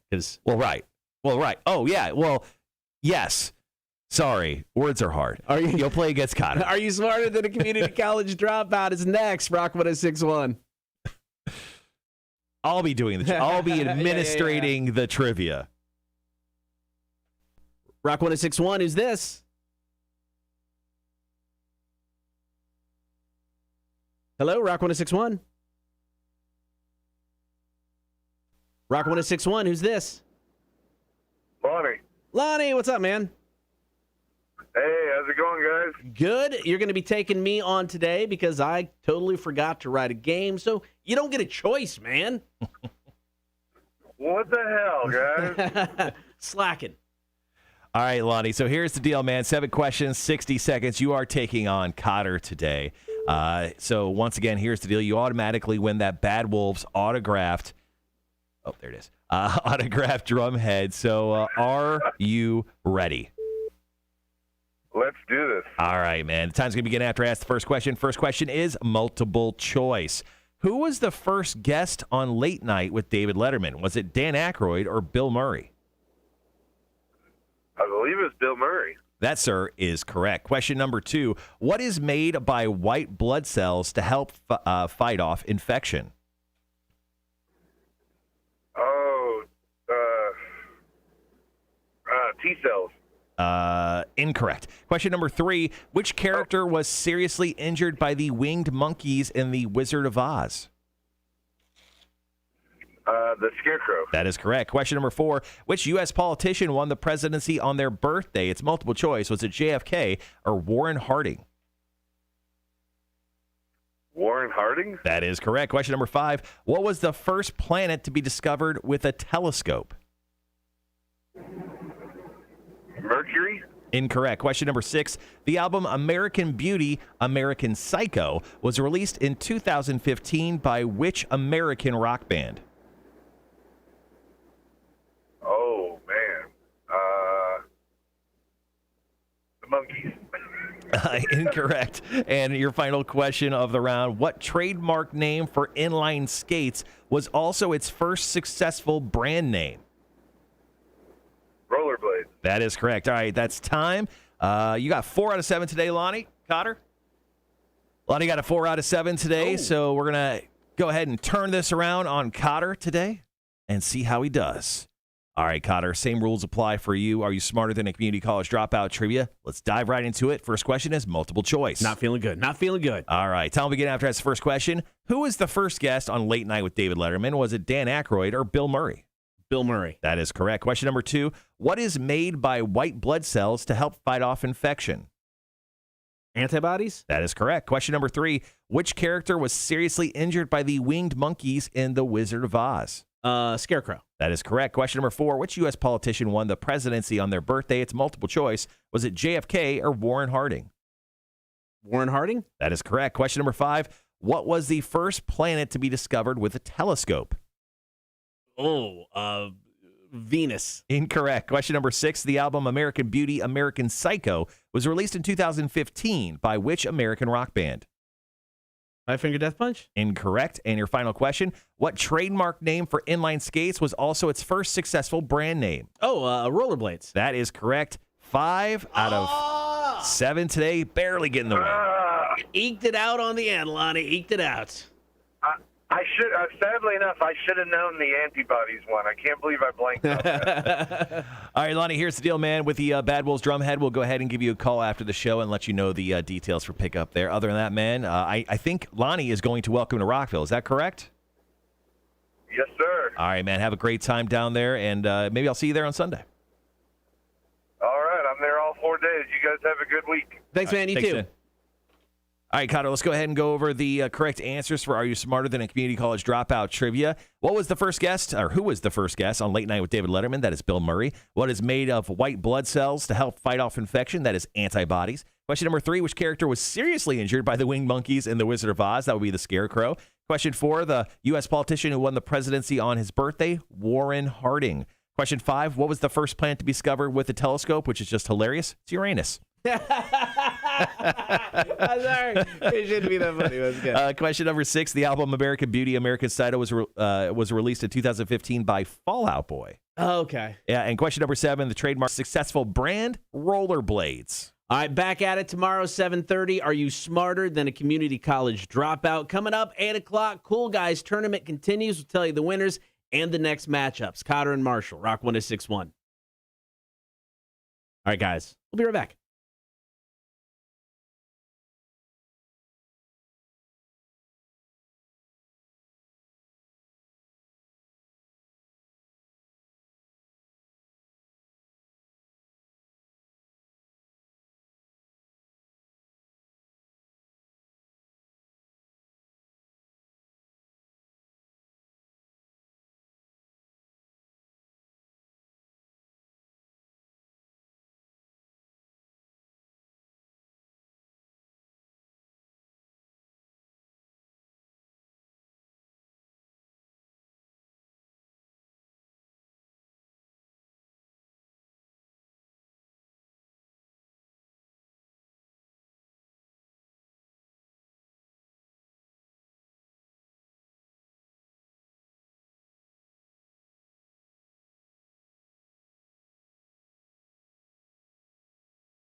All right, guys, back on the stream. Thanks for hanging with us while Cotter was editing up Are You Smarter Than a Community College Dropout Trivia, which you heard obviously live here first on the Cotter and Marsh Show live stream. Cotter, with that win, your record now stands at 52 wins, 9 losses, and 6 ties. Nice.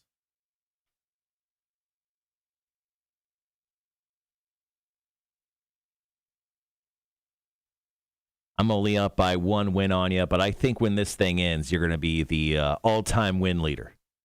Because you do have me on, I have way more ties than you. Okay. And I've got only like 1 less loss than you. So let's see.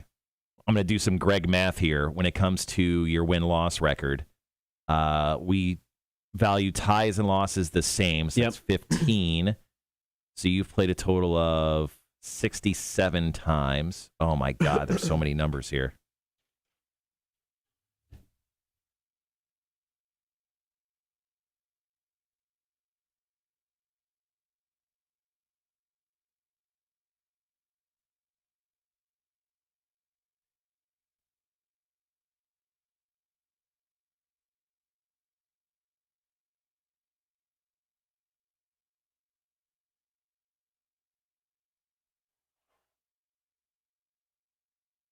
Okay, I'm pretty sure that's not correct. I mean, you know what? Math is hard. You know, let's just say Cotter's won a lot. And I'm not going to embarrass myself by screwing up that number. It's early, and I don't understand math this early in the morning. I would be a terrible scientist. And like every other good profession out there, I'd be terrible at it.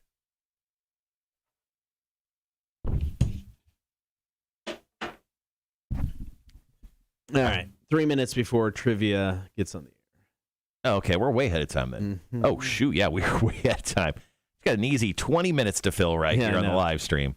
Well, how about this? It's now official. There will be a season 2 of Squid Game. Oh, yeah, I saw that.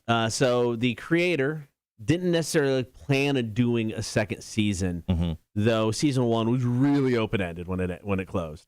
But the massive success of the show made it pretty obvious that he's going to do it. Excuse me. He did promise lead character Ji-hun will return, and he'll, quote, do something for the world. 2/3 of Netflix households checked out Squid Game in the first 4 weeks. It's about 142 million households out of 214 million. Man. But is planning a second season. It's a great show. It was really good. I mean, it was really good. I just wrapped up Lock and Key last night. Lock and Key season 2. That show also good. Still a little, like for teens-ish. Oh, it is. But yeah, it's really, really good. So next up is I got 6 free months of Apple Plus. What's it called? Is it Apple Plus or Apple TV or whatever? I don't remember. Yeah, I got it for like being for owning a PlayStation 5. They gave all PlayStation 5 members like 3 months ago, 6 months free. I have not watched a single thing on it outside of I think 3 episodes of Ted Lasso. I'm gonna watch season 2. It's got Jason Momoa and David Bautista in it. Right. Okay. It's like the world, everyone goes blind, and there's like a new generation of people who can see again, so everyone's fighting over those people. Did you watch the first season? Yeah. First season's really good, man. It really is.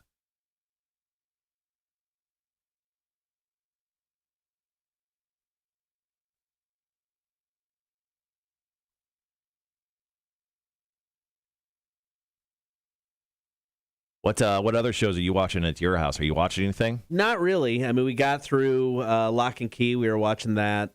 We started the Dan Brown show, but it was bad, so I have no desire to go back to it. But no, right now we're really not into anything. I mean, we'll watch Survivor every week, but that's about it. Have you watched every season of Survivor? I would say yes, if not really damn close. We went back. It was an easy one for us to. Ella really likes Survivor, my youngest, so we watched that a lot. And they just would have the different seasons on different streaming platforms. So we started at 1 and kind of rewatched most of them. So I would say yes, I've probably seen every season, if not close to it. Damn. Personally, I like Amazing Race better, but Survivor has been around longer and it's on more often. Ooh, today's Wednesday, and that means The Challenge is on. And that's a show. That's my one reality show that I've been watching for years. Yeah, I get that. Hey, so I'm sure you don't remember him. Do you remember a guy named Jeffrey Epstein? I think so. Name sounds familiar. Yeah, you remember he killed himself? Did you hear about that? Allegedly. Yeah. Allegedly, did you see that? Yeah, Jeffrey Epstein definitely. He killed himself in jail. Now his girlfriend, how do you say her name? Ghislaine? Jizzy Lane Maxwell. She was denied bail for the 4th time in this case. This is the #1 story currently on Reddit. Yeah, she tried on Tuesday to once again get out of jail. She is, but still stuck in there. 59 years old. She was the person who recruited all the teenage girls for Jeffrey Epstein. That he obviously hurt for years and years and years. So she was like the handler. There's no way they let her out. She'll ditch the country. 100%. I mean, you can't let her out. She'll leave. What's up, Rob? Thanks for hanging out again, man. I'm looking at these pictures again from Spider-Man that we were talking about earlier, from the leaked pictures from everything.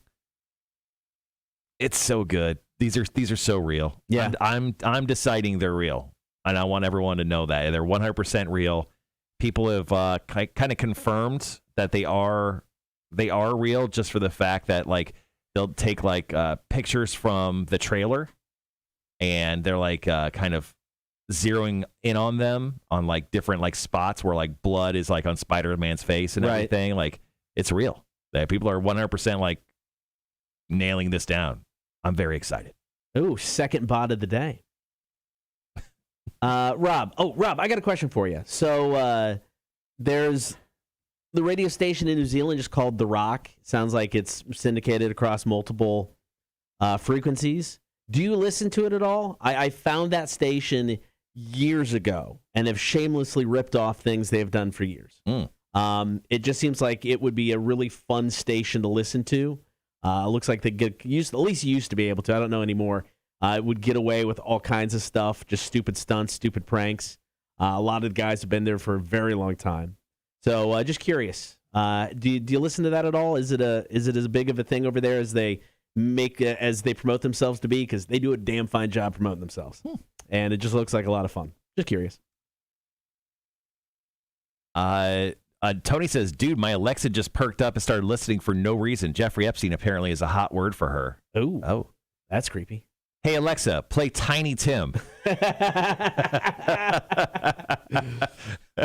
Nothing like some Tiny Tim to start off your Wednesday morning, wouldn't you say? Did you read Stacy's comment here? So Stacy chimed in, our coworker, chimed in with our question of the day. She said, my siblings and I kept a mix of split pea soup, corn, and spaghetti sauce under the bathroom sink in a mason jar. Our mother said to stay home. We needed to be puking or have a fever, so we always had the puke on standby. Just dump a little in the toilet, make the barf noises, and you're good to go. She never saw the jar? I give you hide it real well, back in the corner. But what a concoction. I mean, probably got moldy after a while, too. Probably would have to, kind of flip that out every couple months, or just, bite the bullet, eat some mold. Ugh. Oh, People Magazine named their sexiest man alive. Is it you? Is it you? Paul Rudd. Chris goes, damn it, Marshall, you just woke up my Alexa. Tony goes, really, now I'm screaming, Alexa, stop. Yeah. Guys, did it play Tiny Tim? It would be incredible if it did. Rob says, it's kind of like the main rock radio of New Zealand. I used to listen to a show they had called The Axe Attack, which is a big thing for people into metal, but it was canned after decades, so I stopped listening. Okay.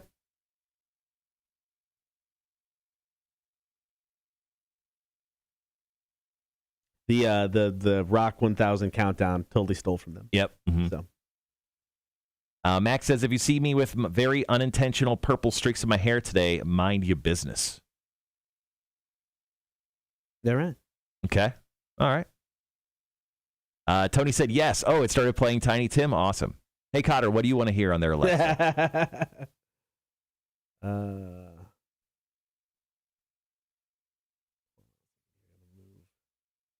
Move some stuff around. Ooh. What's a band that you hate? A band that I hate? Yeah, name one band that you hate. Big and Rich. Okay. All right. Say that again in 1 second. Hey, Alexa, play Big and Rich.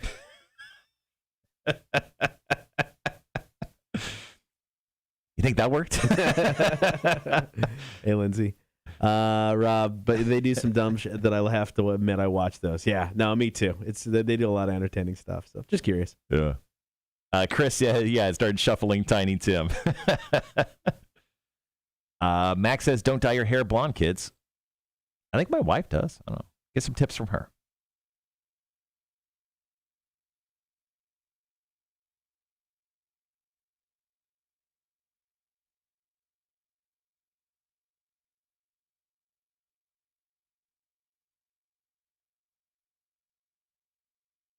Here's something that'll make you feel good, Cotter. Okay. Once again, headline, you're going to love this. Americans have never been in so much debt. American households are carrying record amounts of debt as home and auto prices are surging. COVID infections continue to fall, and people get out their credit cards again. Between July and September, U.S. household debt climbed to a new record of $15.24 trillion, says the Federal Reserve Bank of New York. Jesus.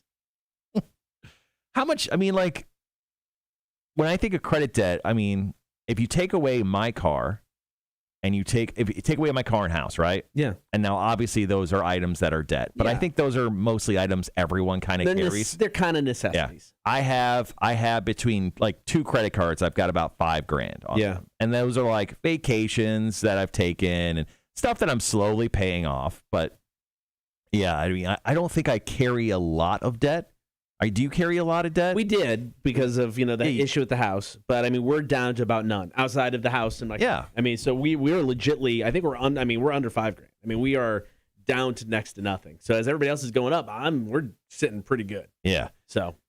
Yeah, I've been really good to, over the pandemic, I stopped, going out to eat and also buying craft beer. So I saved a ton of money doing that. Yeah.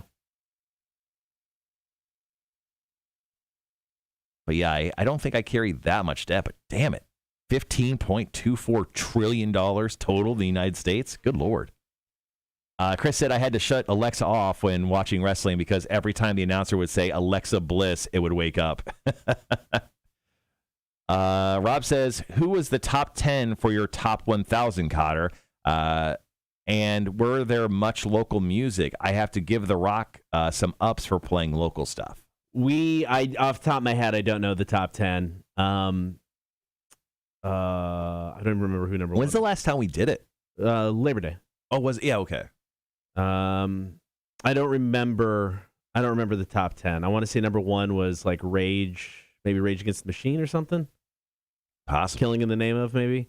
It happened 2 months ago, and I've totally blanked it out. Too. There were a handful of local bands. We did like 5 or 6 local bands. Mm-hmm. A couple had one song. Several had a couple songs in there.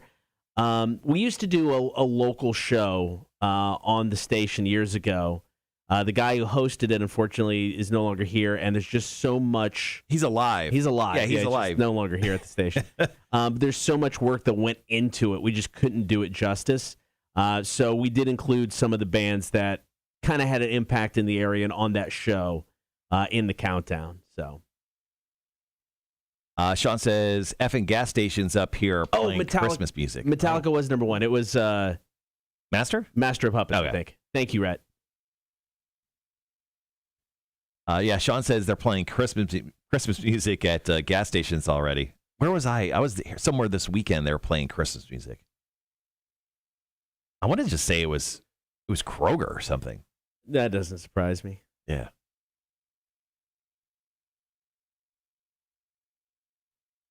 So speaking of that, Cotter, I have a confession. Okay.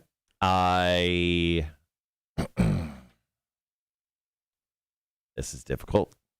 I put up my Christmas tree this past weekend. Damn. I put up my I alluded to it yesterday, and you didn't say anything, and I just thought, you know what? I'm going to admit it. Cotter, I put up my Christmas tree this weekend. Now, I have a reason why, and I know it's too early, Sean. I know it's damn too early. I have a reason why. So my wife and I have had the same Christmas tree for like a decade. Last year, when Christmas trees went on clearance or whatever, we bought a new one. Right. It was 7.5. It's an extra 1.5 feet tall. We're making a tons of $1,500 per show here, so we got a ton of money. So we bought a new Christmas tree, and I just wanted to see if it'd fit. Yeah. And obviously we got it out of the box, so we're like, well, we're not going to put it back in the box because it's going to come up in like 2 weeks anyway. Right. It's up. The Christmas tree's up. Is it decorated? It's not fully decorated. Now, we didn't want to buy a pre-lit tree because I hate those because they always die or whatever. Yeah. So it's got lights. It's got the topper on it. The topper, we bought a Ash versus Evil Dead puppet.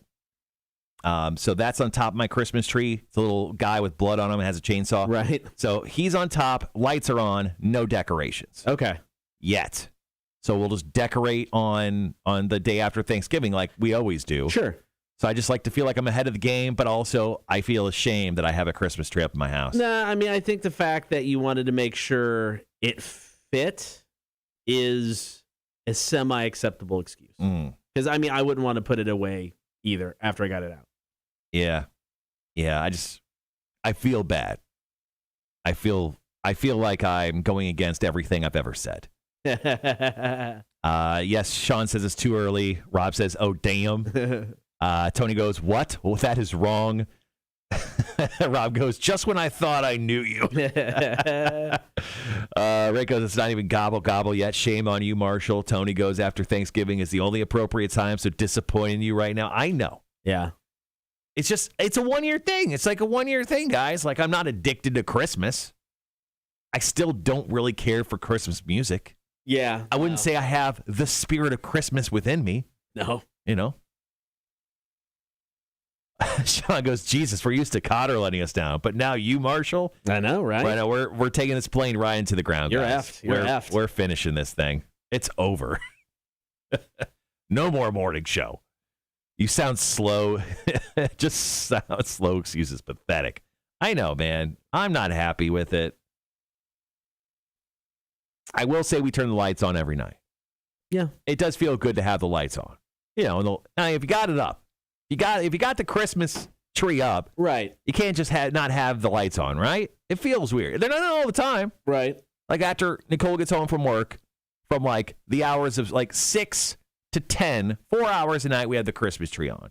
Now you can't see the Christmas tree like from the front of the house, so we're not letting all of our neighbors know we're celebrating Christmas yet. Right? It's just everyone on the stream here now knows. So you sound like like an alcoholic. It's like, but I only drink on Tuesday, guys. Just Tuesday. Yeah, it's just, and Wednesday and Thursday. And then and those days are the like blackout days. And the other days of the week, I'm just like sipping beers to sip beer because I like the taste of beer.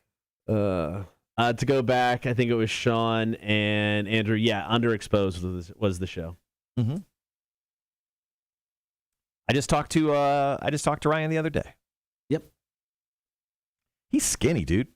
Oh, is he? Yeah. Have you seen pictures of Ryan? He lost. No, good for him. Probably 20, 30 pounds. Oh, damn. He looks skinny. Him and the wife up in Detroit. Yeah. It turns out if you're just not sitting on your ass all the time and probably working a real job, you'll lose some weight.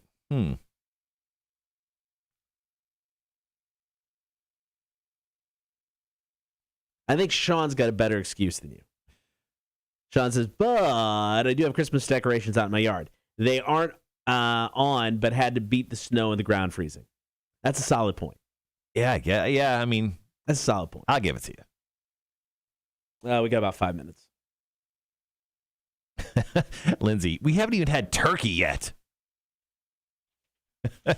Rob says you gotta put a dildo on the tree to make up for being too early. Wait, is that a rule that I don't know? Yeah, it's Christmas rules. Starting to look good like dildos. Chris says you bought a new one this year a couple of weeks back, and instead of storing it, we went ahead and put it up. My wife is happy, and that's not important. Not decorating yet, though. Yeah, Chris, you're in my world, man. You know what I'm dealing with. Same thing, but different. Thing is, for like everyone in like snowy states, there's a lot of those like inflatable Christmas things now. Right. Like, how does that like if it snows? Like, you have to go out there and like get all the snow off the inflatables. If not, they're gonna like break and everything. Probably, yeah. Yeah, that would suck.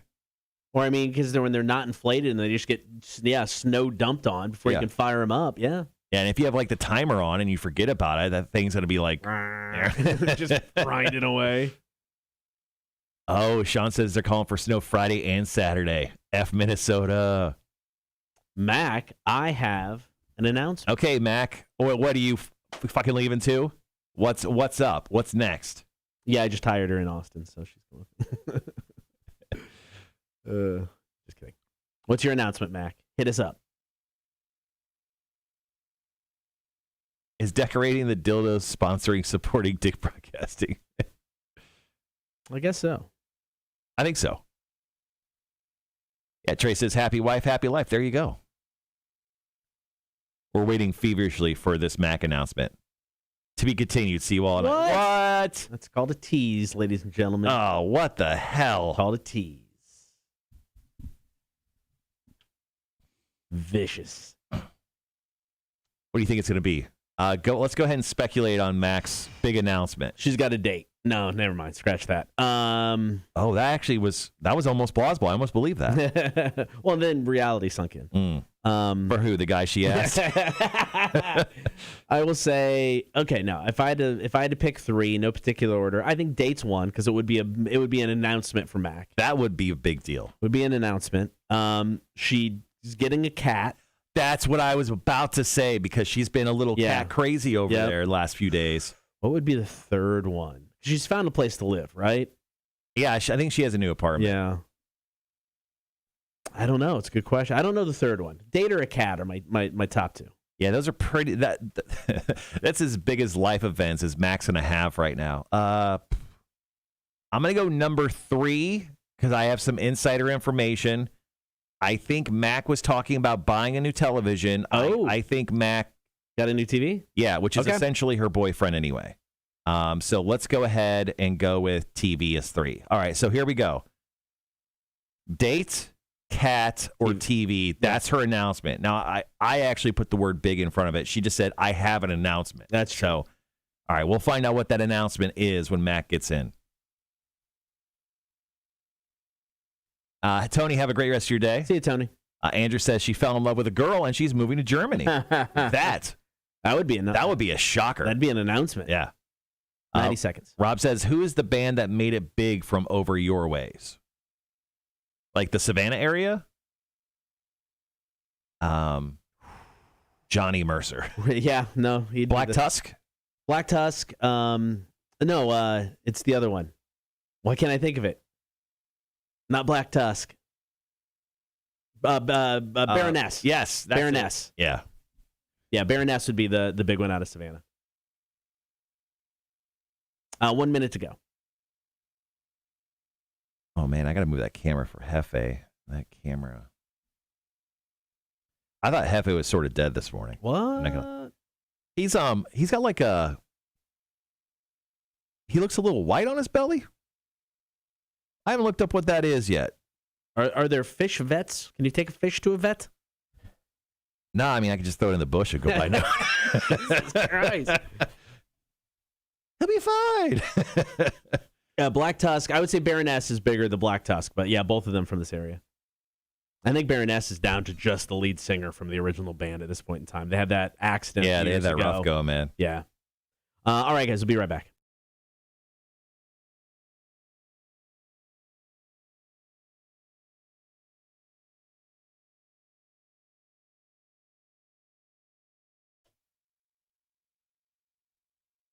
Had another 2 solid matchups in our Cool Guys tournament. Did we see an upset? We'll let you know coming up.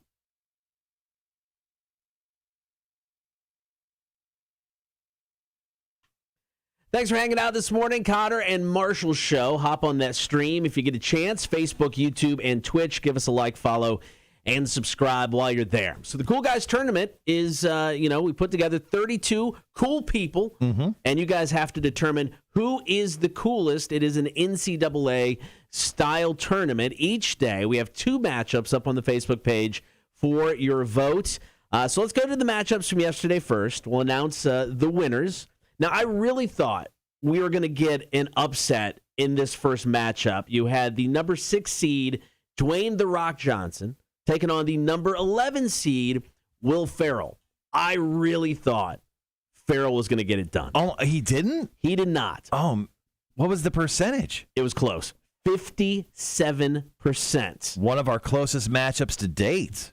Going to The Rock. So The Rock, in round 2, because the matchups are starting to come together, he's taking on Betty White. And he's got, this is, sorry, I don't think Rock. he does it. Sayonara. I mean, it was this close against Will Ferrell. He's not getting it done against Betty White. Betty White, I think we both have determined she's going to the finals. The Rock is just one of the first, rocks in her way. She's going to be kicking him down the road next week. All right, on the other side of the bracket in yesterday's matchup, the number 6 seed, Hugh Jackman, taking on Margot Robbie, who's coming in at the number 11 seed. This one, not as close. Uh-oh. There was no upset. Hugh Jackman getting it done against Margot Robbie, 82%. Really? Yes. No love for Harley Quinn, Margot Robbie? None. Margot Quinn? None. Oh, so no, I mean, we've only had 2 upsets total in this tournament, both coming from the right-hand side with Danny DeVito taking out Corey Taylor and also Woody Harrelson taking out Charlize Theron. I think, speaking of upsets, I think Danny DeVito upsets Hugh Jackman in round 2. What? I'm just saying. I'm going to throw it out there now. Wolvie's going to slice up the Penguin. No way. All right, we'll tell you which matchups are up on the Facebook page today, coming up after Volbeat and Shotgun Blues, Cotter and Marshall Show. Rock 106.1. Sean says, I'm making myself another homemade apple crisp macchiato. The weather today is calling for Bailey's apple pie in the coffee this morning. That sounds delicious.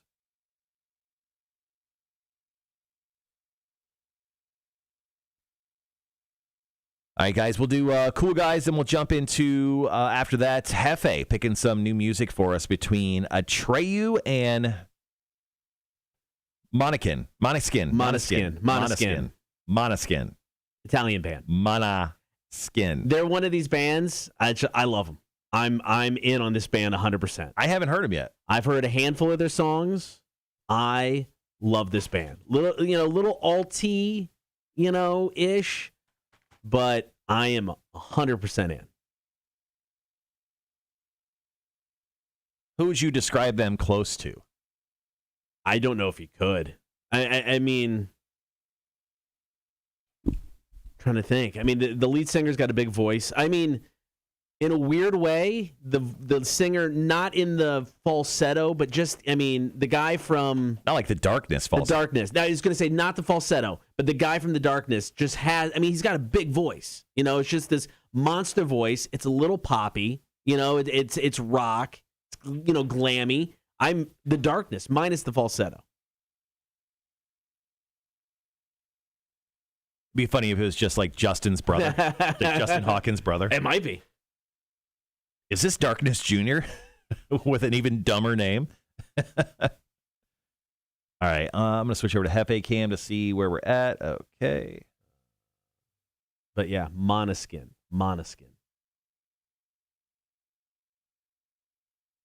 Where is Hefe?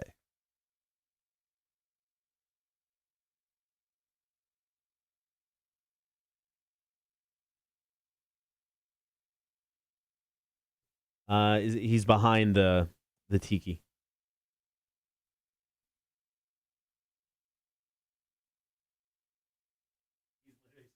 He's sitting in the tiki's mouth. Okay.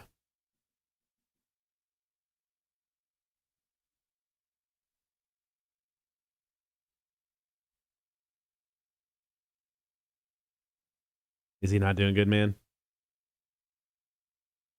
Hefe's not doing good. No.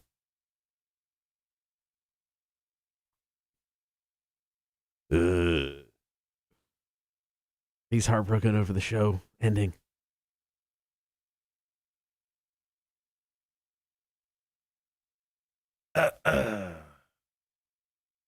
Hefe's not doing great. Oh, come on. Oh, yeah. Oh, Hefe. Oh, bud. no. Oh, no. Yeah, man. No one tell my wife. Hefe has he has like a, like where his mouth is underneath, it's like big, like he's got a tumor or something. Oh, no. It's not looking good. Is the tank is it cold in the tank? No, we got a heater in there. No. I mean the weather, I just stuck my finger in there. No, it's like it's like, I think it's the correct temperature. It's warm in there. Oh, Hefe does not look good. No, I don't like this.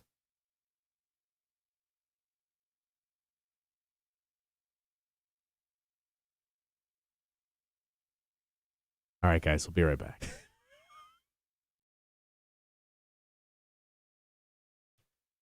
We are talking the Cool Guys tournaments. We announced the winners from yesterday's matchup. The Rock over Will Ferrell, Hugh Jackman over Margot Robbie. So today's matchups are as follows. Matchup 1 already on the Facebook page, Rock 1061 Facebook page. The number 7 seed, Gal Gadot, Wonder Woman, taking on the number 10 seed, Samuel L. Jackson. This seems like the automatic Upset? Yeah, this seems like the upset, right? Sam Jackson, the elder statesman. He's been around forever. He's been in every Tarantino film.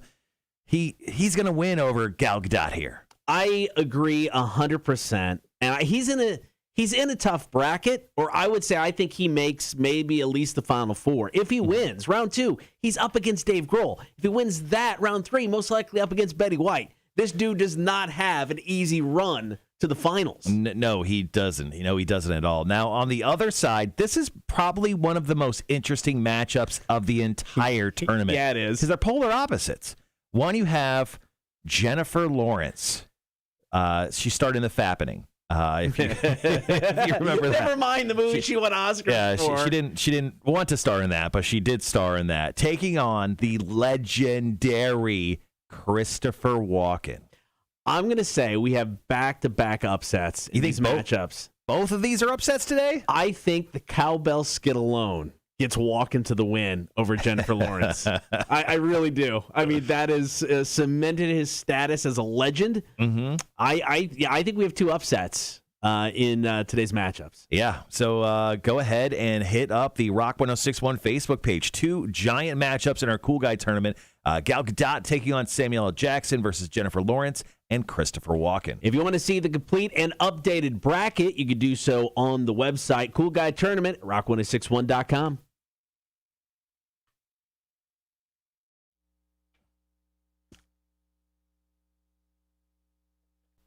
Rock 1061, hello. Hi, my name's Taylor. I did the Are You Smarter Than a Community College Dropout last week, I think. Okay. When do I need to come and pick the tickets up? Like, when is a good day to do that? Yeah, so actually with those tickets, I'm just waiting to get Alice Cooper tickets in, and once I have those, I will mail you both sets of tickets at the same time. The Joe Bonamassa show is not until the first week of December, and Alice Cooper plays in early February. So I was just waiting for those tickets, and I was going to reach out and get all your information. Okay, awesome. I was just making sure that I didn't need to stop by or anything. Nope, you're good to go. I'll be in contact as soon as I have them, hopefully here in the next week or so. Yes, sir. Thank you so much. Thanks, Taylor. All right, thank you. Bye. Bye. All right, what are we doing here? Are we? Oof. I mean, we can't. I feel bad. I don't want to make Heffy work. No. Do we talk about it on the air? I mean, I think we do. I think we got to. We got to. It's not looking good. And to answer your question, yes, Mac, I feed him daily. I fed him yesterday. He was fine yesterday.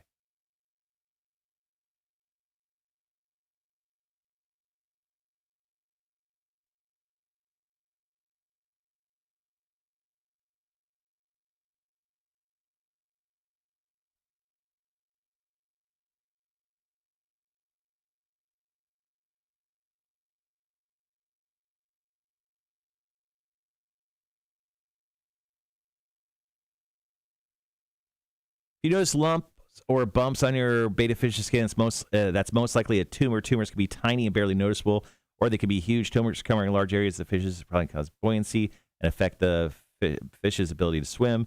However, some tumors are internal and can't be seen by the naked eye.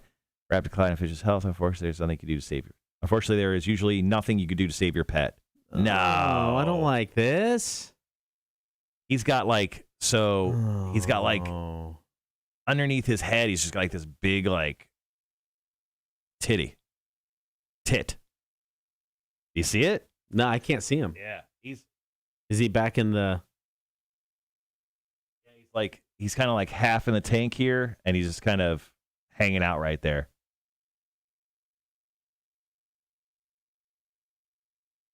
He's not looking hot. Not looking hot, guys. Has the fish had some tail lately? Maybe he's a bit built up. No, we keep good care of Hefe. We feed him every day. We make sure his water levels are good, you know. He had a bit of the betta fish rot earlier this year, but we cured him. I got some betta fish fix, and he was fine from there. But yeah, this is not looking good. Do we put him out of his betta fish misery? I don't know. Do we just let him? I mean, we just let him go, right? I think you let him go. Yeah. Let him die naturally.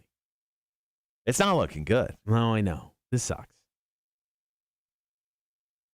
No one tell my wife about this. She'll be very upset. She also is probably watching. I was going to say she's probably streaming. Wow, it's kind of a bummer right in the middle of the show. I know. Yeah, it's crazy. My wife and I were in here on Sunday. We had to take pictures of her car because we're selling her car, and it's kind of here at the radio station. We came in, and she's like, "Oh, he's got just a little white spot right on his chest." And I go, "Oh, I don't really see it." And then 3 days later, oh, Hefe. Oh no. Max said, "See what you did, Cotter." Mac, I'm leaving because of you, so I think it's your fault. Andrew, I get sabotaging the stations, but really, Cotter, a living thing. You are the worst. Suck it, Cotter. Yeah, he's not doing good. Now that he's not at the back of the tank, I guess it doesn't look as big, but yeah, he's... Oh, damn. Yeah, I can see it from here. Yeah. Yeah. He's just floating. He's not moving, really. This is not good. Do we play a song? Do we play both out of respect for him?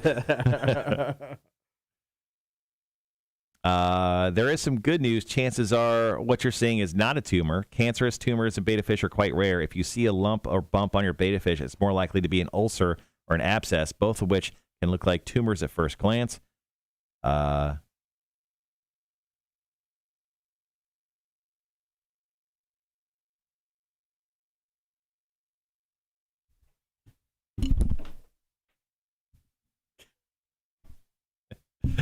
That scared crap out of me. Cotter broke the mic again. You went like 6 months without ever doing that. You've done it twice in a week.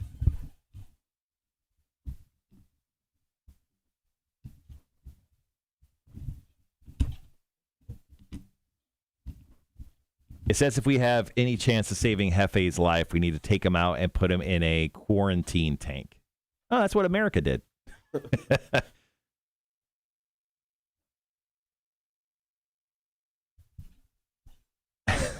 Rob goes, come on, guys. You got to find an excuse to why there is a different but same-looking fish in there. All right, we got about 3 minutes.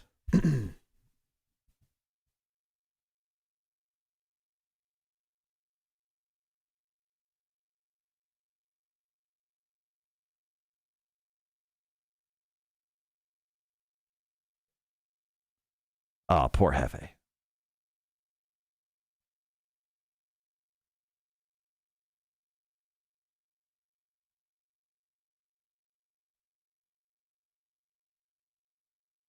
All right, guys, thanks for hanging around with us while we're emotionally devastated. I don't know what to do with poor Hefe here. I don't either. I mean, what would we put him in to quarantine him? We'd have to go buy a tank. like a little plastic little tank. Right. Put him in there, but I don't know. Yeah, his water oddly, you can see some algae started growing down here. Maybe I just need to. I don't know.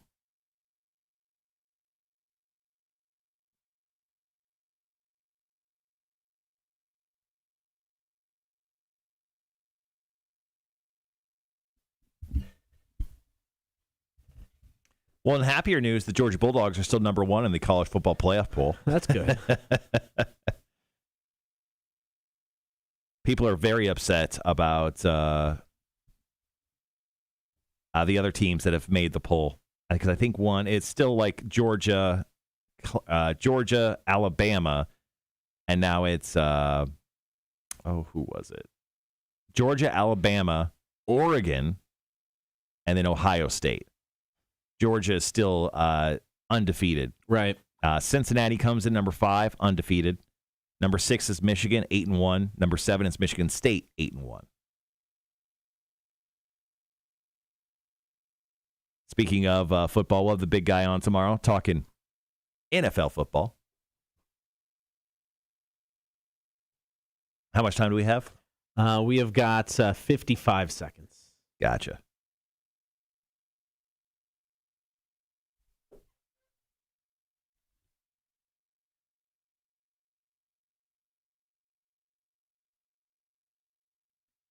Taking a look at the Cotter and Marshall Show Fantasy Football League. Congrats to our number 1 seed, Wu-Tang Clan. 7-2 record. Not too shabby. My record is 5-4. I'm in 5th place. Cotter, you are 4-5. You're in 8th place. Wanda, yes, I'll need to change the date because I completely forgot to bring in the stools. So my apologies. I'll throw them in my car. Cotter, you got a bunch more points than me. All right, we'll be right back. But once again, Wanda can't do today because I have no stools.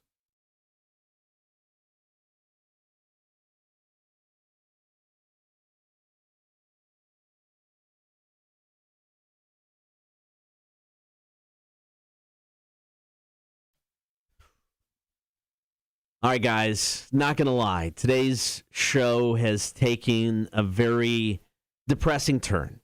This is the point in the show where we'd have Hefe 2, our new music beta fish, select a new song for all of us to enjoy. Unfortunately, Hefe 2 is not looking well right now. Nah, he's got like a white boob growing from underneath his chin. I did some research. I Googled white fish boob, and it turns out, Cotter, it looks to be possibly a tumor or an abscess on our beautiful baby boy. And I mean, he's not even moving, man. He's alive. He's just kind of hovering mid-tank. I mean, he's not swimming around. He was inside the mouth of the tiki decoration, which he never lays in. No. Ever. I'm really worried. I'm fairly concerned about Hefe, the new music beta fish. According to the internet, it could be just like I said, a tumor or an abscess. It is affecting his swimming a little bit. Yeah. So it says he could be fine. It could just be like a tank issue. Like there could be, I don't know, something in there. Yeah. So we may quarantine him here later today. But thoughts and prayers to Hefe, the new music beta fish. Hopefully he can make a recovery from this. But this is tough. I mean, we can't make him work today. No, absolutely not. Do we play a new song? I mean, I think out of respect for him, I think he would want the show to continue. Okay. So we should play one of them. Okay, well, here were his choices today. One was Atreyu with Jacoby Shaddix. Right. Tune was called Untouchable.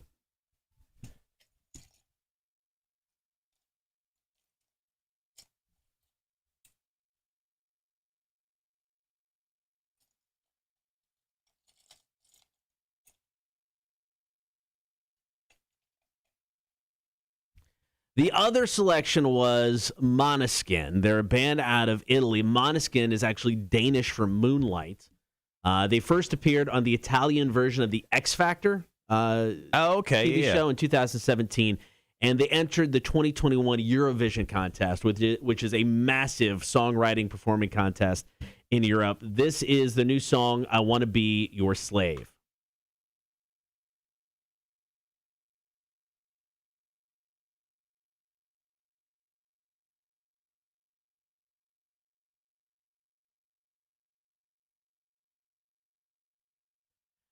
I love this band, man. I really do. Everything I've heard so far is fun. It's got like a Black Keys vibe to it, but Yeah. not an American version of the Black Keys vibe to it. I kind of like it, man. Yeah, it's it's pretty cool. All right, so Hefe, as we mentioned, our baby boy is sick today. Yeah. Thoughts and prayers to Hefe, everyone. Positive vibes only. I guess, do you just want to flip a coin or something? I think that's fair. All right, so let's do Treyu with Jacoby Shaddix with their Untouchable song on Heads. Okay. And we'll go Monaskin. Monoskin. Yeah, that's it. For Tails. Tails it is. All right, here you go. It's Monoskin. I want to be your slave. Hefe 2. Thoughts and prayers, man. Hopefully he pulls through. It's New Rock Now, Cotter and Marshall. Rock 106.1.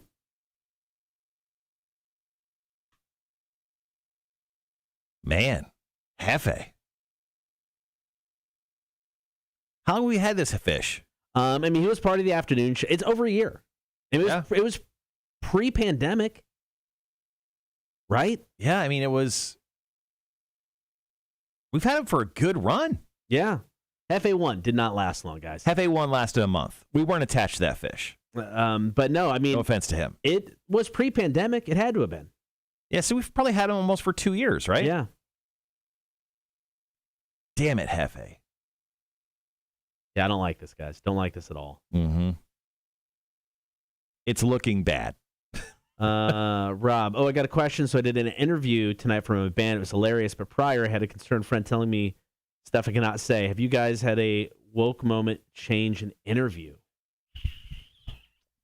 I don't know. None that I could think of. I had a certain friend telling me stuff I cannot say.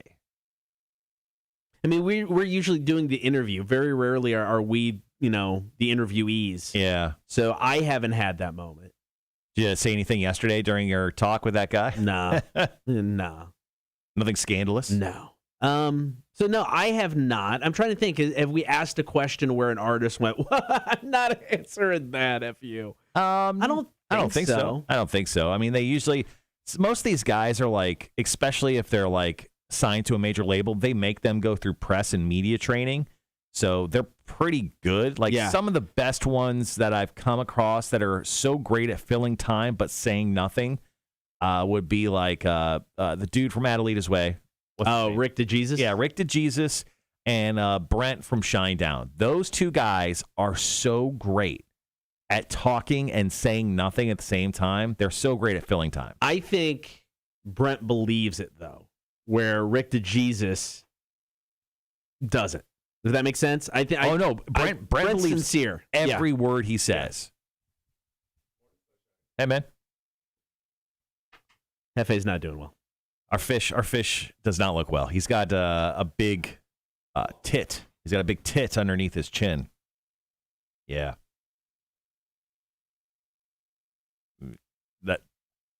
Is that real?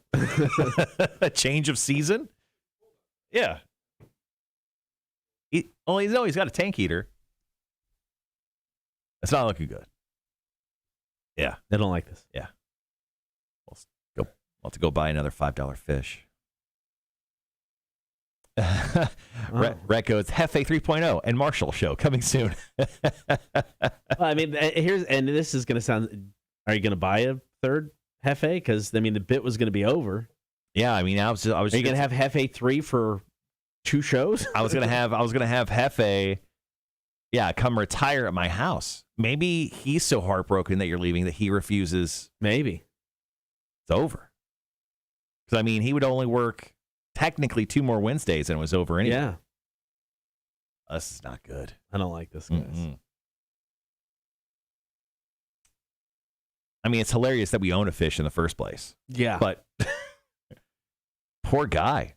And just to clear it up, it's nothing we did. No. We keep good care of this fish. We feed him. We play music for him. Now, according to this, betta fish only live 2 to 5 years. So, I mean, we had him for 2. Yeah. And, I mean, I doubt he was living in the store for a year, So, I mean, he's probably pushing 3, 2.5. Holly says, Dewey, your hair looks nice today. Thank you. Thank you, Holly. Thank you very much. Dewey Dewdrop right here in Austin, Texas. Lindsay says, now my vision of the end of the show just got sadder because it was Marshall and carrying Hefe's tank out of the studio, but now it's just Marshall. I don't think we do the next break because it's back-to-back sad stories. I think let's talk beard contest. It's legit. It is a sad story. We were going to go into RIP to Dean Stockwell, the actor from Quantum Leap. I said we pull that story. We don't need back-to-back depression stories. Rob says, I just realized Hefe was Hefe. You have to get a third because the third is royal. Oh. Things I didn't know. Charles says, damn, I just pulled up Rob's band on Spotify. Quick listen. Think I'll be digging on that today after the show. Oh, nice. Yeah, so Rob, our buddy from New Zealand, has a band called Leave the Dead. Everyone should check it out. Rhett, you guys killed Hefe. Damn y'all to hell. I don't think we killed Hefe. Wait, who's damning us all to hell? Rhett. Jesus. Well, we didn't murder him, man. We're going to be driving through Beaufort County. He's going to pull us over and just write us up for everything. Fish killers. Fish killer. We got about 2 minutes. It reminds me of that... the fish. I don't know why I just thought of that commercial. It was like, what was it? Corn Dist or what was it? Oh my God, that stupid. My wife screams it all the time. Oh, Max, ETA is now 9:07. She just texted me. Why is everything falling apart at the end of this show today? Sean, F your Wednesday. Here's a bunch of depressing ass stories. Yeah. You know what? You know what we should have did? We should have left and went and rode four-wheelers when we had a chance. We should have. I recommended it. And you were like, no, let's stay. I can't do the rest of the show today. Oh, that's it. Lint liquor. Lint liquor. All right, 1 minute. Dude hasn't moved in 10 minutes. Stop. I'm sorry. I can see he's right there in my eyesight. Look out the window. Look at the flowers. Wait, I don't like this either.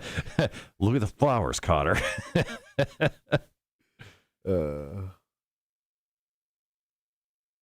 All right, there it is. Okay. Rick goes, nah, just kidding. Love y'all. But damn you to hell.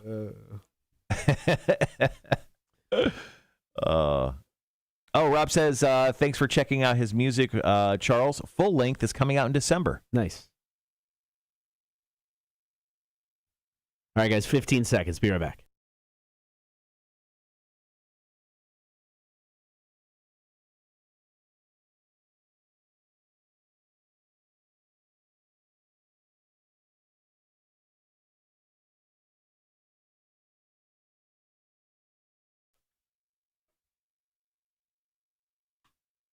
Saliva is coming to town in December at Rock 106.1 and the Badass Rock Show. Got your chance to score some tickets. That's true, God. Sorry, something came up. I'm sorry. Our fish is not doing well. No. Our fish is not doing well. And right when we went to break, I thought of that Dumb and Dumber quote where it's like, our pets' heads are falling off. It's all going to hell. Oh, I'm so sorry. It's been a rough morning here at the Cotter and Marshall Show. It's not good. Yes, we are sorry. To get back to the point. It's okay. It's okay. It's tough. It's a tough morning here. So Billy from the Badass Rock Show, yes, doing this amazing beard contest for your chance, yes, to win Saliva tickets. They're coming to Victory North Savannah on December 9th. All you have to do, I think it's, starting Monday. Starting Monday, you'll be able to go to the Rock 106.1 Facebook page, drop in a picture of your finely crafted beards, and then you'll be in the running to win yourself some tickets. And you have basically the rest of the month starting Monday to get yourself entered. The winner will be selected early on in December. It is Billy's Badass Beard Contest. Your chance to enter starts Monday. It is the Cotter and Marshall Show, Rock 106.1. Charles goes, Marshall, and you talk about me murdering deer? Fish killer. That's fair. Charles texted me last night, and he's like, killing deer is good, and it had like deer steaks on the grill last night. Oh, wow. Trey said, soon Hefe will be fishing with all the fishes. Oh, man. Our pets' heads are falling off. Sean, yeah, you just it's really simple. Starting Monday, you can just post the picture to the Facebook page. So, yep.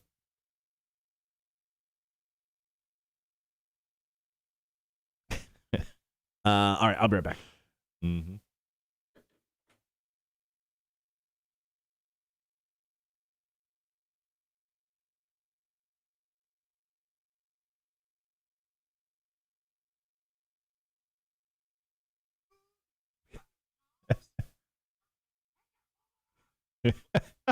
We got no food. We got no jobs. Our pets' heads are falling off. Oh, man. Oh, terrible. Yeah, so with the beard contest, that once again is starting on Monday, where you'll be able to drop in a picture of your finely crafted beards for some saliva tickets. Oh, that's too much. What a morning. What a morning, guys. Should have went and rode around on those four-wheelers when we had a chance.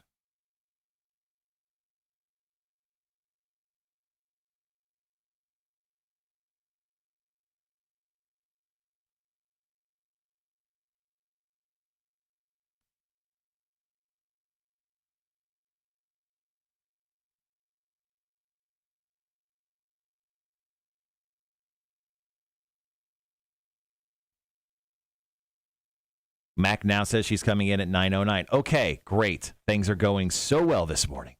Holly says, when will y'all send the tickets that were already won for which show? Holly, if you're talking about the Alice Cooper, and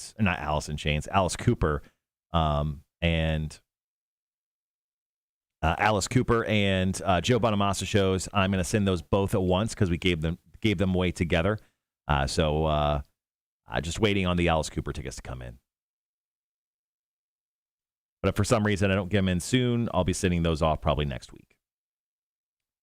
Marshall, if you're feeling froggy while I'm in town, I may do some burnt ends and make some of that burnt end mac and cheese. Yes. Yes, that sounds amazing. Sounds tasty.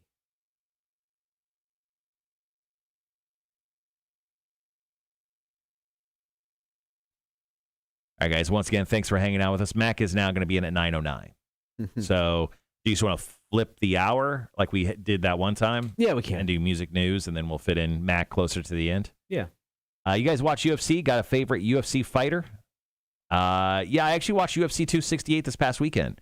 Kamaru Usman is amazing. The dude is incredible. So he's probably... I don't know. I would say he's right up there. I like him. Francis Ngannou as a heavyweight champion, sort of right now, the true one.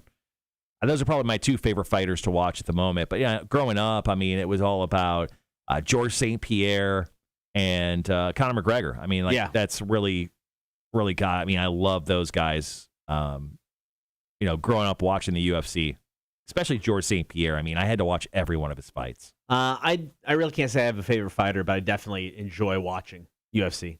I mean, I remember watching the original UFCs with my dad on VHS. He got them from like a dub, they recorded from a VHS to VHS. So he got like tapes of the original UFCs, and I remember it was like Hoist Gracie. He'd like walk in wearing like a full like karate outfit, right? And he would choke people out with his belt. Yeah, and that was just like legal. But like also like at the beginning, like at UFC, they'd have like I think they had like multiple guys fight at the same time. Oh, really? Yeah, I think they did. Like UFC 1, I want to say I remember. But I mean, they had like because there was tournaments in the early ones, right? Yeah, you could fight multiple times a night. Yeah, and like I remember like Hoist Gracie would come in and he'd fight like a heavyweight, and he was like 160 pounds. Yeah, so like it was wild the first couple UFCs. I remember the first UFC fight I watched. I don't remember the number or anything, but I was with you. We were at a friend's house of yours, maybe in Deer Creek or someplace it's around there. Metamora, yeah. Metamora. And the only reason I remember is because the fight got stopped because one of the guys went to punch the guy in the face, and like the edge of his glove sliced the guy's like corner of his eye. Oh, yeah. And bled everywhere. And they stopped the fight right away. Mm-hmm. I don't remember who was fighting. I just remember that's how it ended. I was like, that sucked. Yeah. Holly, with the Saliva tickets, those will be a guest list. So I'll be putting a guest list together for those. So once again, I'll be reaching out to all winners of Saliva, Alice Cooper, and Joe Bonamassa over the next week or two to get them their prizes. I'm just waiting to do it all at once. Sean says, I love GSP. Old Vitor Belfort was an absolute blast to watch as well. Yeah. Red says, did you see the Aaron Rodgers? Yeah, we saw that earlier today. Crazy. All right, I'm going to take a quick break and use the restroom. Okay. All right, guys, we got about 5 minutes. Coming up, holidays right around the corner. A bunch of people doing flying. My daughter, both my kids doing some flying. So what happens if your flight is delayed? Got some tips for you. So got that coming up here in about 4 minutes. And then at the top of the 9 o'clock hour, Mac's running a little bit late. So we'll probably start the hour with Marshall's Music News and then get to Chicks on Dudes toward the end of the hour.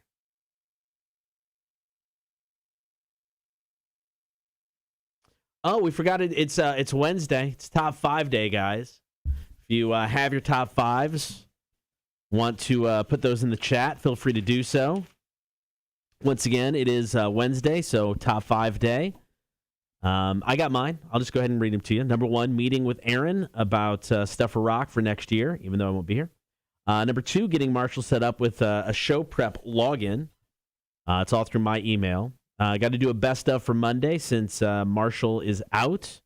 I got to get the Jaguars ready for this weekend on Rewind, and then I'm finalizing some new morning clocks that we can use. Basically, just how we pick our music, but I have to change it up for after this show's done, but before the next one starts. So those are my top fives. If you got top fives, feel free to enter them in on the chat.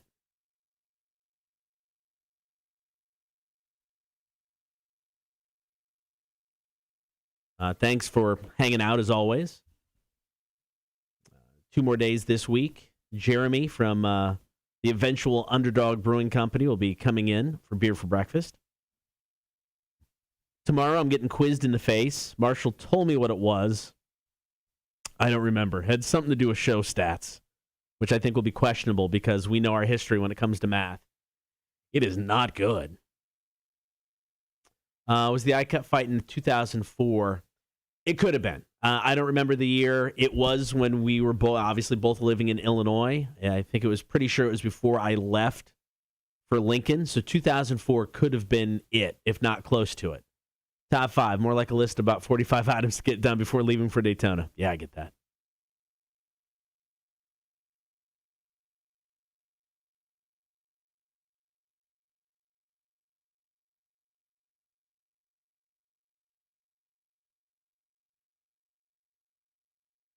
Sean, oh geez, don't know what the hell I'm doing. Probably just drinking and watching the snowfall Friday and Saturday night, wishing I was in Daytona and Rockfest.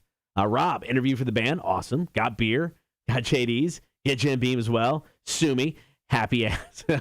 Dude, that is a stellar top 5. I like it.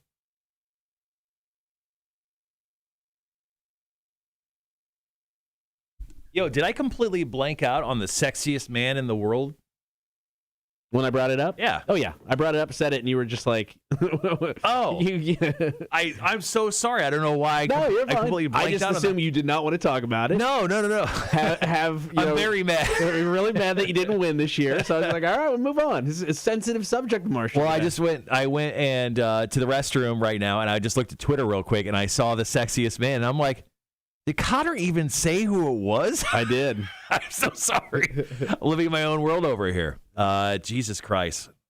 Don't worry, we're going to end the show because of that. Son of a bitch. Paul Rudd. Yeah, Paul Rudd. Beats out Chris Evans. So supposedly, the rumor is Chris Evans was supposed to previously win this award. He was in talks with People magazine.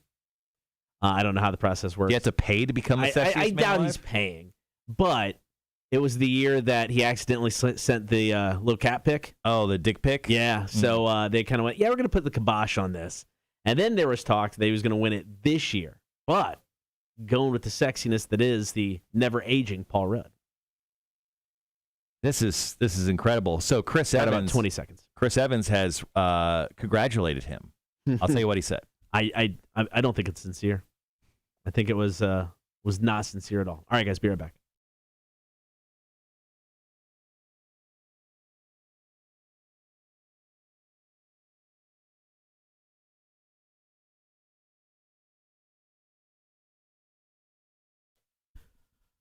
Holidays are coming up. That means a lot of people traveling, a lot of people going to be flying over the next couple months or so. Both my kids will be flying. The youngest flying to Austin for Thanksgiving, flying back to Arkansas.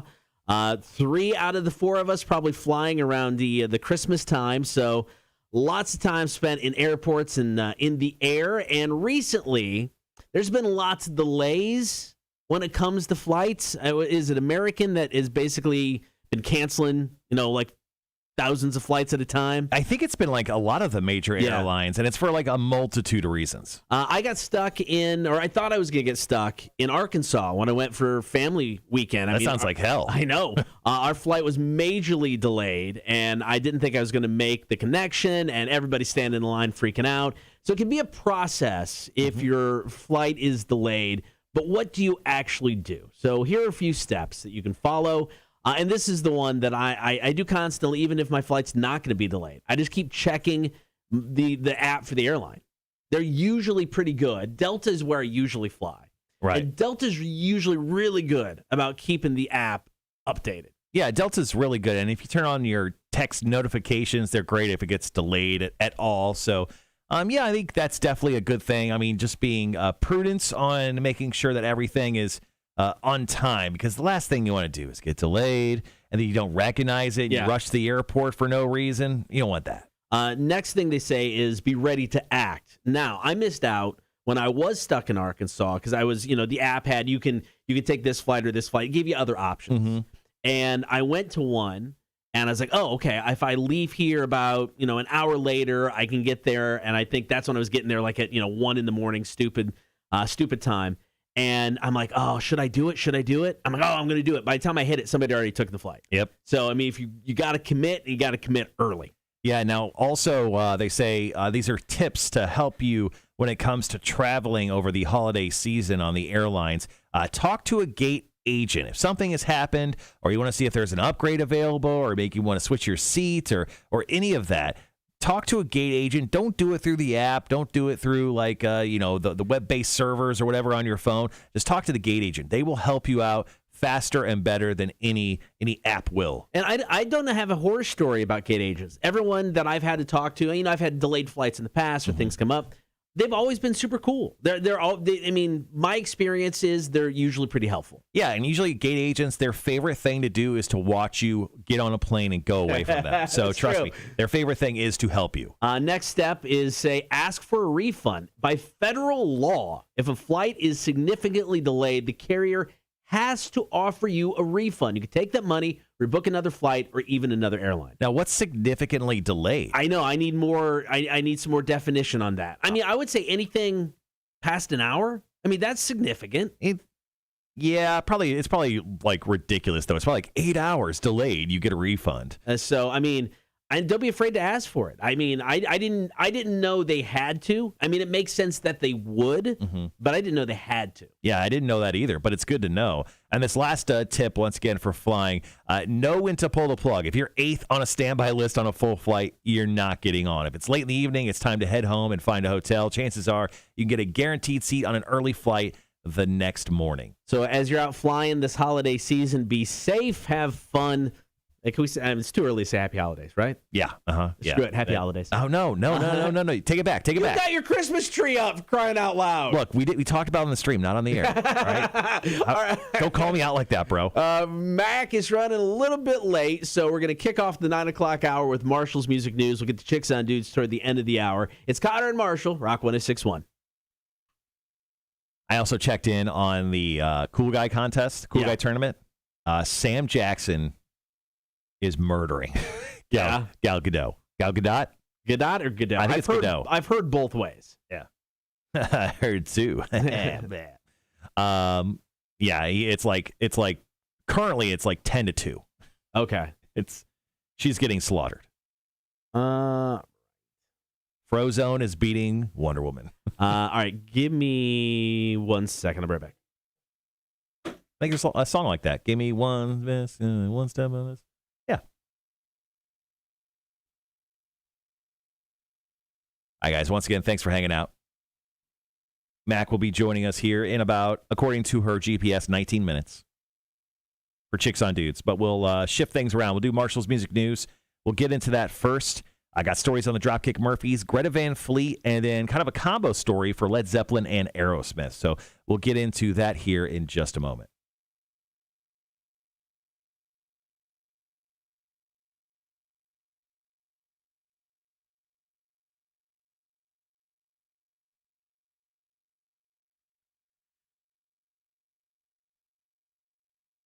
Morning, Gibby. Thanks for joining us nice and early.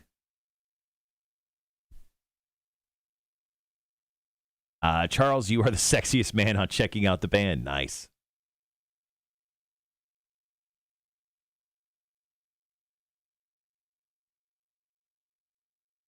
All right, guys. Music news, Chicks on Dudes this morning. Then we'll wrap the show. Tomorrow we'll have the big guy Frank Slukowski on. I will quiz Cotter in the face. I'm going to do some Cotter and Marshall show stats.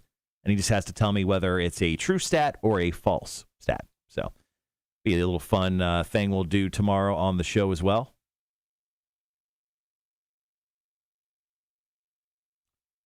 Hopefully you guys have a nice little day planned. I see a couple of you guys dropped in your top fives. If you guys got some top fives, feel free to drop them in. Let's see. Rob says, top 5, interview for the band. 2 got beer. 3 got Jack Daniels. 4 got Jim Beam as well. Sue me. 5, happy ass. Nice.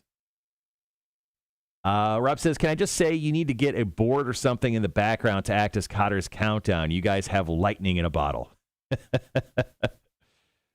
We'll get to it. We'll get to it eventually. And then Cotter will leave the show. So, there's that going on too.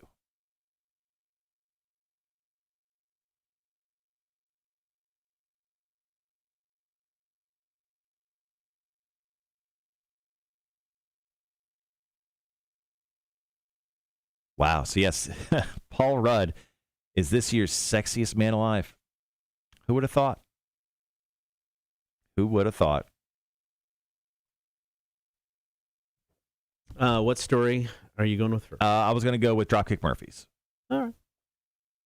So, a Twitter user congratulated Paul Rudd on becoming the world's sexiest man, Cotter, by saying, Paul Rudd is an immortal mystic or an actual Highlander. I wonder how many heads Paul Rudd has collected. Are he and Jared Leto destined to battle? There can only be one. Yes. All right. We still got like 11 minutes. Gotcha.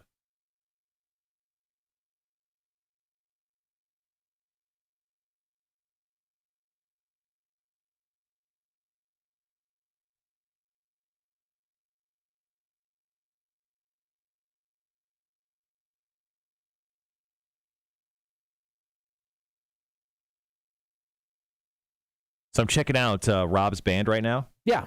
So leave the dead is an expression to leave the past in the past and move forward. I'm checking out their music.net.nz page. You're right.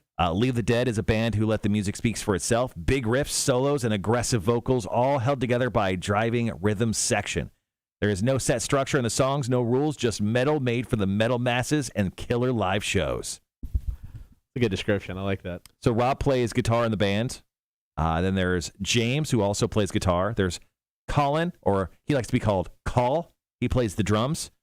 And then there is Morgan. He does the vocals and bass. A little double duty. Duty. If I was in a metal band, would you want to play an instrument? Would you want to play bass and sing? I think as a metal guy, you really want your metal frontman to not play, right? I don't know. Because you want them to be able to, like, run up and down and scream and headbang and stuff. Like they said, they let the music speak for itself. They just throw down, and people are like, yes.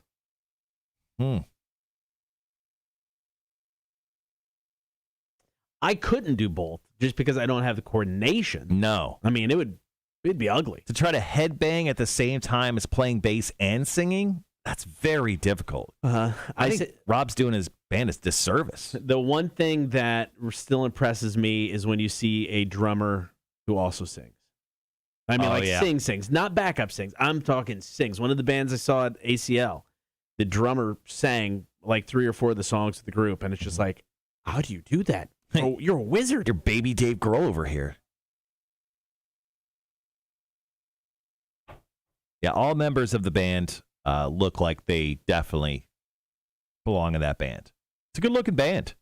I mean, if I'm looking just at the band photos, laying it out there, Leave the Dead, 10 out of 10, sexiest band in New Zealand. I think that's fair to say.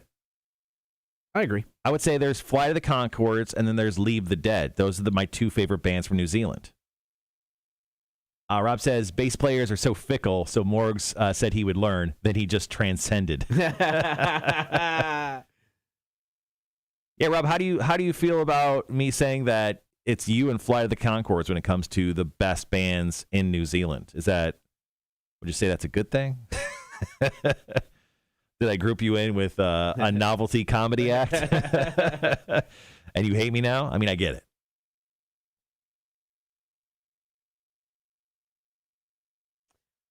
Both of the Cool Guy tournament matchups are up on the Facebook page, so you can vote for both matchups. Gal Gadot, Samuel L. Jackson, or Jennifer Lawrence and Christopher Walken. How's that matchup going? Gonna look. All of the cowbell all day long. Okay. I'm telling you, man. It's the double upset. You're good at this. You're good at the Cool Guy tournament. No, well, I mean, I thought The Rock was going to be. It was close, but I did predict The Rock would get the upset, or Farrell would get the upset over The Rock, but it did not happen. So, But yeah, double upsets, man. I don't think Walken gets far, but I do think he'll get the win over there. Yeah, and I think I owe it all to the cowbell. Yeah.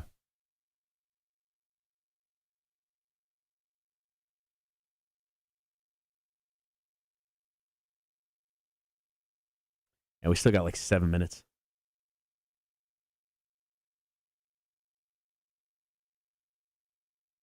There was a person at my front door. I got a notification, and now it won't let me look at it. Hopefully no one's robbing my house. That'd be nice. Charles says, Tom Araya, Lemmy, list can go on when it comes to, bass players and kind of lead singers. Yeah.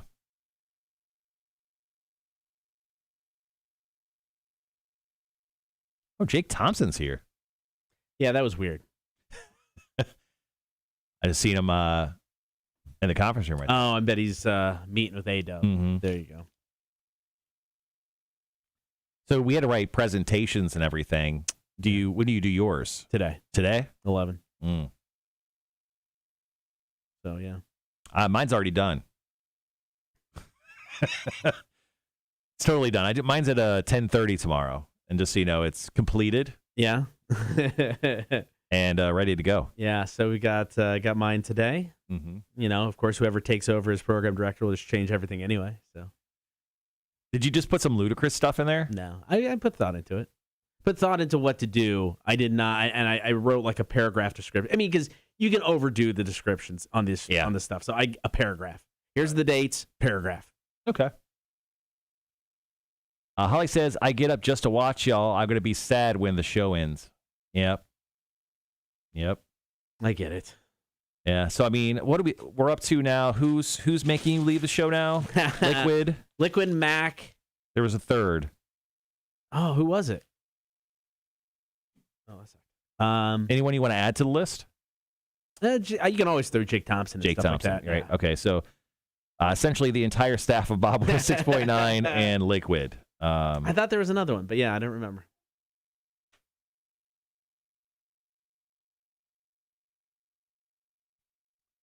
Well, happy birthday to Damian Wyatt, owner of the Draft Room of Berwick. Oh, nice. Fine sponsor of Rock 106.1. Client.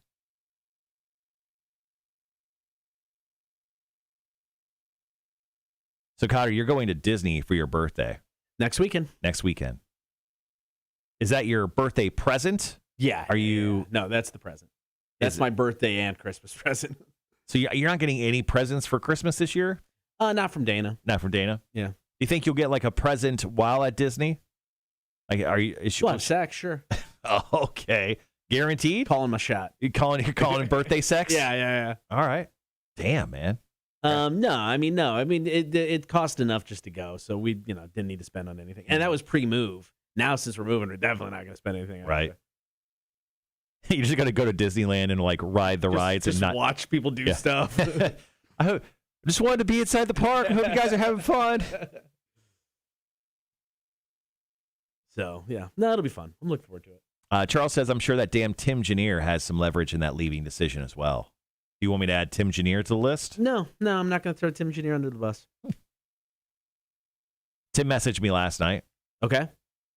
He asked for concert tickets. Yeah. So, I mean, not the worst text message I've got from Tim, but right. He's just mostly asking me for free stuff. No big deal.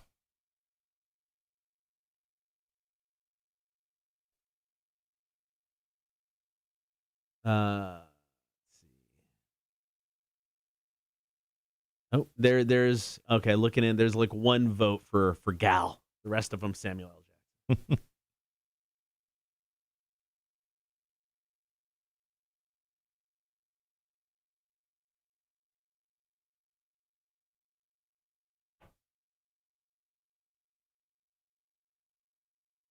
Oh, yeah. Christopher Walken's walking away. No pun intended. With the Cool Guy Tournament. Yep.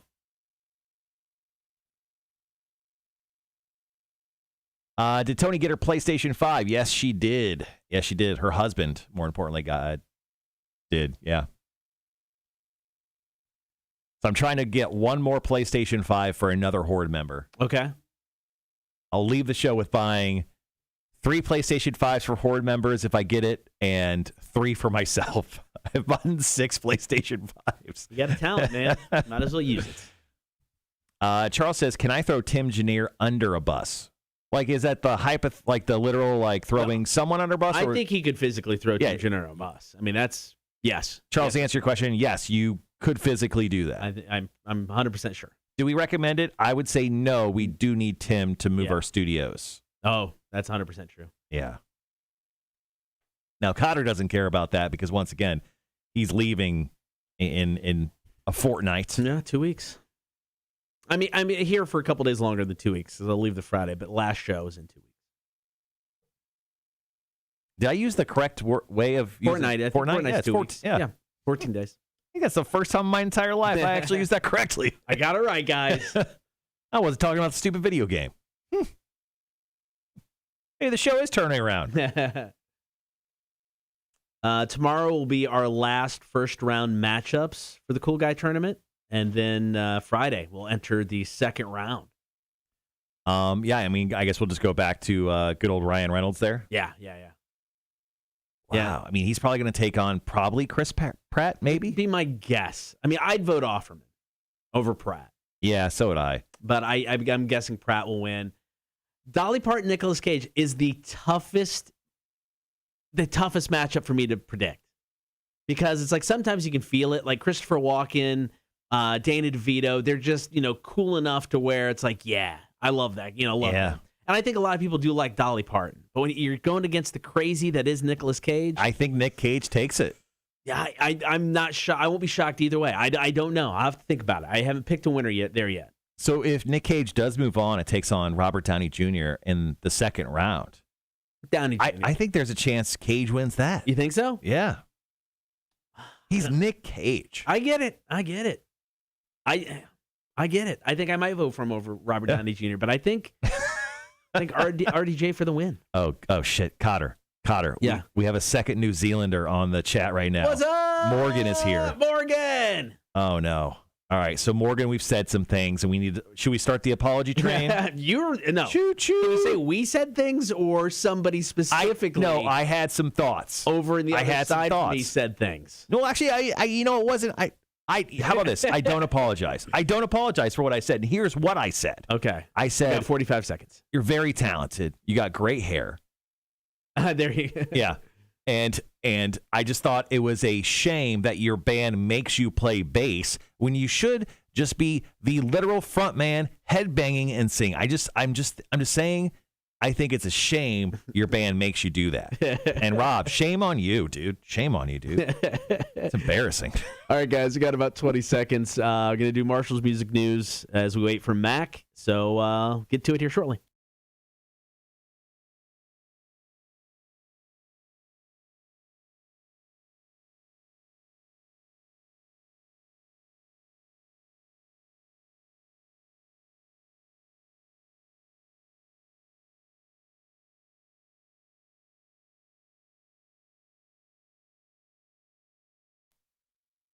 So typically we do Chicks on Dudes here, but it's kind of been a train wreck of the last few hours. Things just falling off the rails.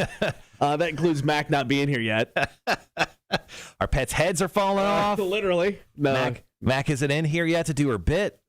So we'll get to that toward the end of the hour. So we're just going to start it up, man. Marshall's music news. Now, obviously, I'd love to get into some music news on our new favorite band, Leave the Dead, but unfortunately, they don't have any news to share yet. So we'll just do some news on Dropkick Murphys. Is that okay, Connor? I love it. All right. So obviously, it's not even Thanksgiving or Christmas quite yet, but the Dropkick Murphys are already looking ahead to St. Patty's Day 2022. Now, they're going to start a new tour on February 21st, hitting up tons of different places, and they have a new album to promote as well called Turn Up That Dial that is arriving early in 2022 as well. So now the closest places you're going to be able to see the Dropkick Murphys from Savannah is going to be Chattanooga, Tennessee on March 4th.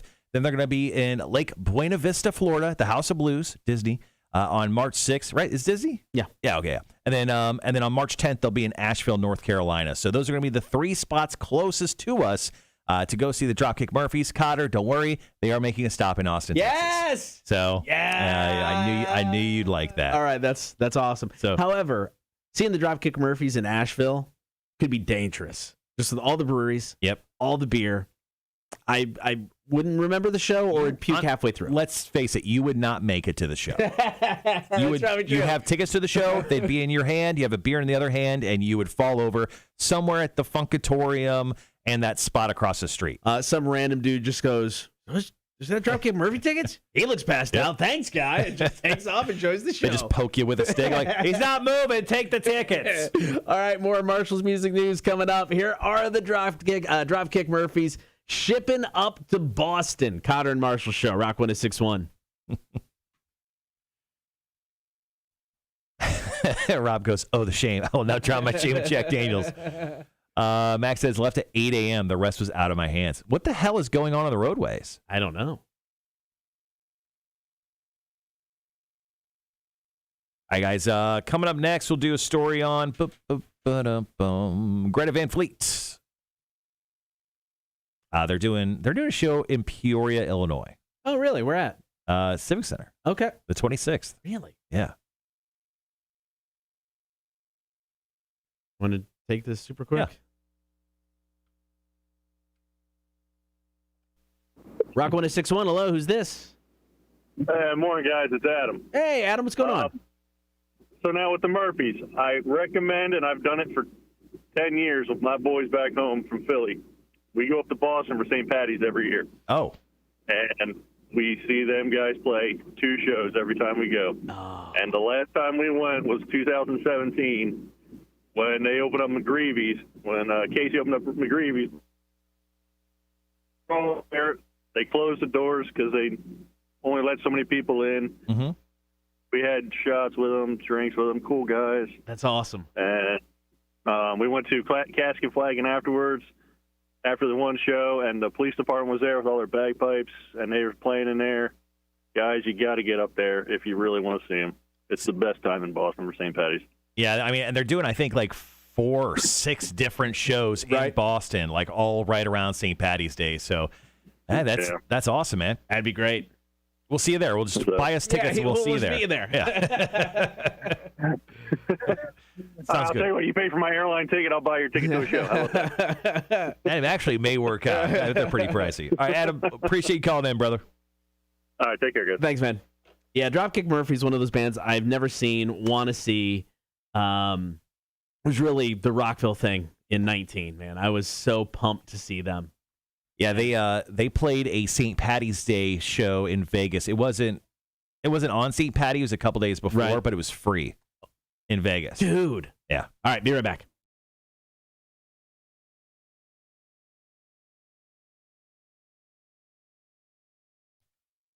Back at it, story number 2, Marshall's Music News. So Greta Van Fleet have announced a bunch of tour dates, including some overseas, following the sold-out headlining events they did for their new album, The Battle at Garden Gate. Now, their new tour is called Dreams in Gold. I don't know. They're weird. They just do that sort of thing. And, of course, their new album has set all sorts of great records for the band. It debuted at number 1 on the Billboard Rock Album charts, number 1 on the Hard Rock Album charts, number 1 on the Vinyl Album charts, number 2 on the Billboard Top Album Sales, and landing in the top 10 on the Billboard 200. Now, they're going to play a string of Michigan shows because that's where they're from, celebrating their home state. They're going to hit up a bunch of other places, including our old hometown of Peoria, Illinois. Why not? About a week after St. Patty's Day. And unfortunately, the closest place they'll be playing to us is Cincinnati, Ohio.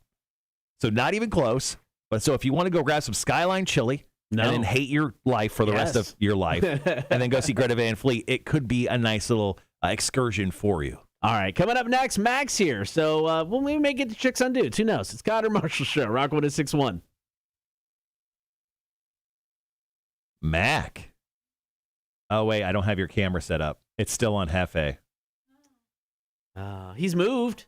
He's moved a little bit. He's seriously moved like 3 inches in the last hour. Yeah, he doesn't usually move at all. So Yeah, that's true. Hold on, let me change the camera.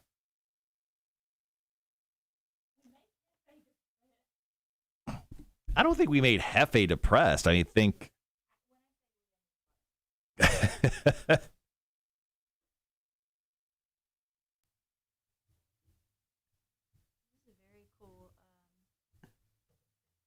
Drum thingy. Yes. Drum thingy. Makes sense to me.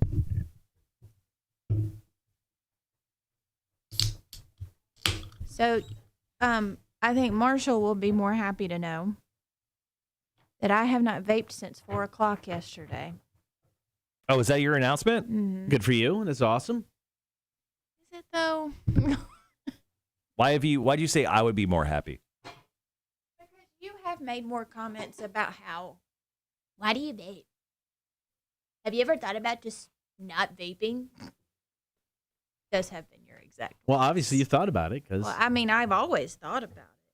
So what you're trying to say, Mac, is I have provided you a great service of giving you motivation to quit vaping.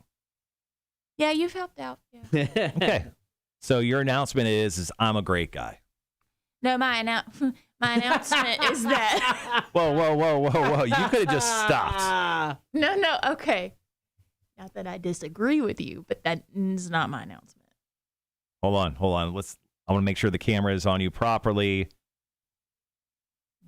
Sorry, we're dealing with, you won't believe it, studio issues.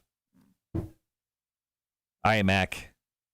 Is it a big announcement or is it just a regular? Say it's pretty big. Okay, big announcement from Mac, from Bob 106.9, exclusively right here on the stream. Do you want to do it right now? Or you want to wait on air? I know. I do now. I have not vaped since 4 o'clock yesterday afternoon. That's still just the big announcement? You just said it wasn't the big announcement a second ago. No, I said. You did. You really, really did. You said it was. Me not vaping anymore is the big announcement. Me saying that you are a stand-up guy is not the announcement. That's how I took it. I'm really confused. I am too. So confused. I'm not vaping anymore. That's the announcement. That's great. Thank you. And it is a big announcement. So, ladies and gentlemen, Mac is not vaping. So, is this a permanent choice of no longer? I hope so. Because I don't want to do this again. It's really not as bad. As long as people don't tick me off. And traffic's not bad. Which, Rhett, that's it? What a total letdown. Pathetic. it is not pathetic. Really? Did you really think that I was going on a date with somebody? Me? Really? Well, no, I said it, and then I corrected myself, but then I went back to it because it would be a major announcement. It would be. But that's not it. That's not going to be it for quite a while. So no date, no cat, no television. You just stopped doing something. Yeah. Which is a big deal. Now, if I were to say I stopped eating cheese, that's not a big deal. I don't know. I like cheese. I wish Cotter would stop eating cheese. Can't stop eating cheese. It's delicious. Can't stop, won't stop. Rob goes, Max scares me. Yes, and she scares us as well, Rob. We Why? absolutely agree. Why am I scared? Well, Rob says, Marshall, you're a stand-up guy because Cotter's going to ditch us. You'll just be standing there. Good point. he looks like a puffer fish right now. In this area. Don't talk about our baby boy like that. All right, so Mac, what'd you do last night? I didn't vape.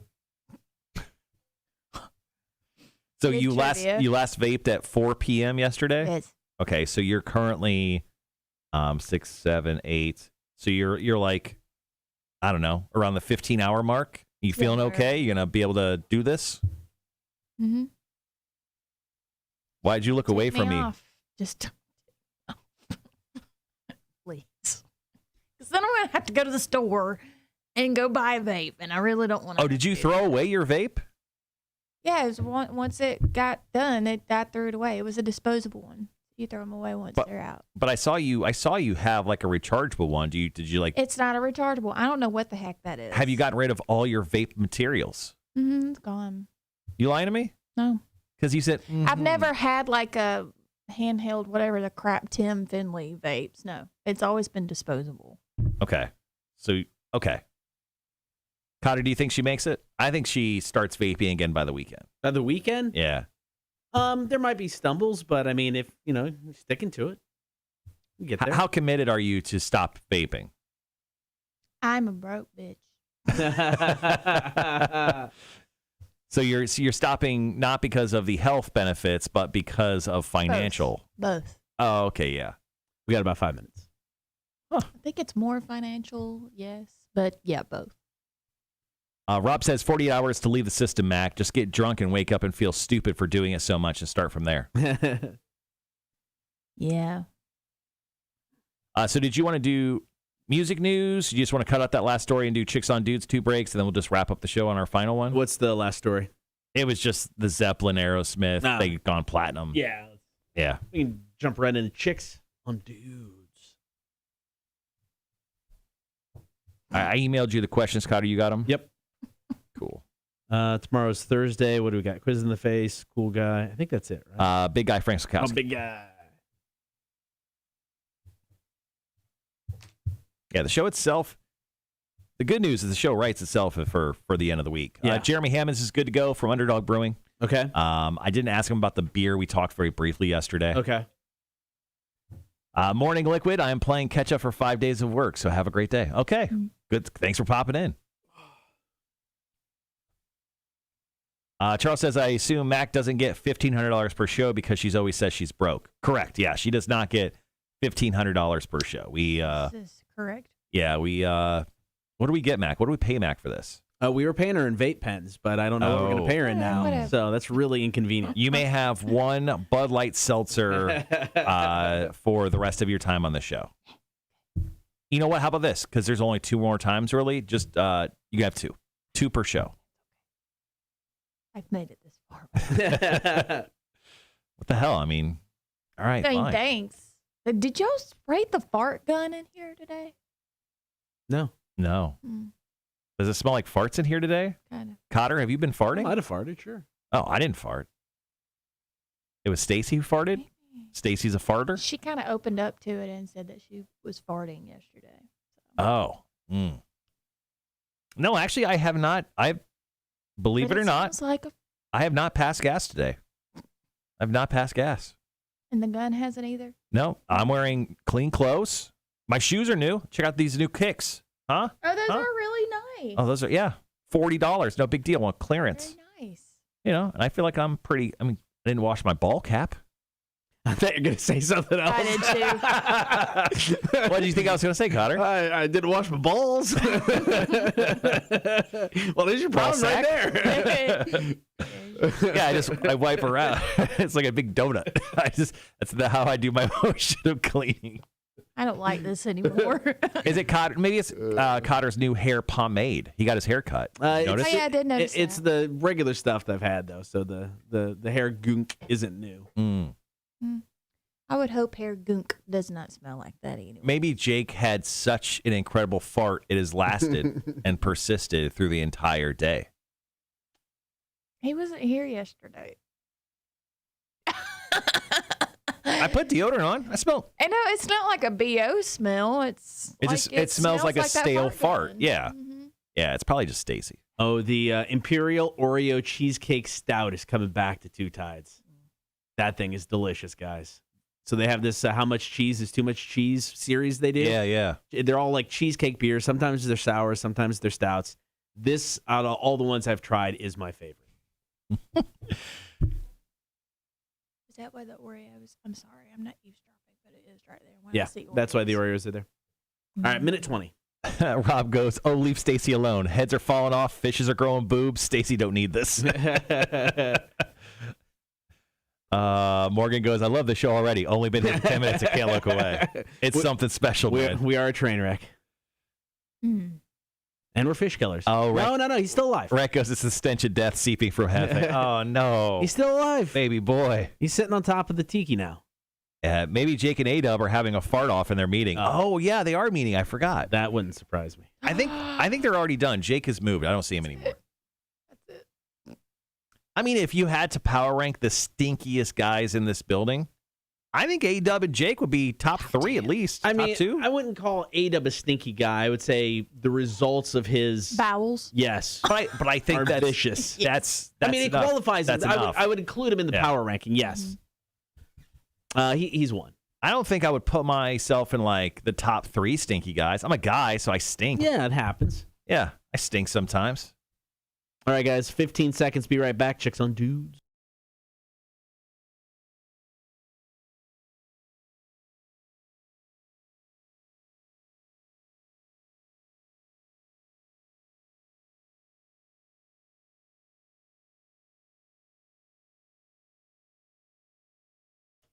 Mac has made her way to the studio for Chicks on Dudes. This is your opportunity to ask Mac a question. Maybe you don't want to ask somebody face to face. Maybe it's a little embarrassing. Maybe it's a little personal. You still have time, a couple weeks, to email the show, your question, kmshow@rock1061.com. From Bob1069, Mac, good morning. Good morning. Morning, Mac. Morning. All right, Marshall, you got question 1? I do. It's right here. All right, so here's this is a question. Hey, chicks, my girlfriend always walks around the house with her hands down her pants. She says she does that to keep her hands warm. Do all women do this, or is it just my wife? Mac? Is it his girlfriend or his wife? His wife. Wife. What? Whoa. Right. Wait, whoa. Good point. Oh, he says my girlfriend, then he wrote his wife. Oh, this guy's got... This is a whole other layer to this story that we need this guy to hit us up now. This is an amazing question, Onion. I mean, so many layers to it. All right, let's just say it was a little miscue. Let's just say maybe he's going to propose. Maybe he just had a little sure brain fart here. Proposing. I don't think there's anything wrong with it if that's what you're asking, because I mean that just means that she's comfortable with you. I mean, I do this. I stick it inside my shirt. Wait, you're a superstar from SNL here? I mean, I'm Up the really armpits? cold. My hands get cold. Okay, so before the break, Mac was saying it smells like farts in the studio on the live stream. Yes. Then she just admitted that she sticks her hands in her armpits to keep them warm. I have DO, and I don't do it right after CrossFit, so there. So are you sure your hands don't smell like farts? Is that the why you can't get a date? Explains so much. Screw you. So do all women put their hands down their pants in some form or I don't think all fashion? women do, but I don't think there's anything wrong with it. Yeah, my wife is always cold. Constantly cold. Yeah. She never puts her hands down her pants. She's like that Foreigner song, "Cold as Ice." She really is. So I don't think this is an every girl thing. No, I I think didn't.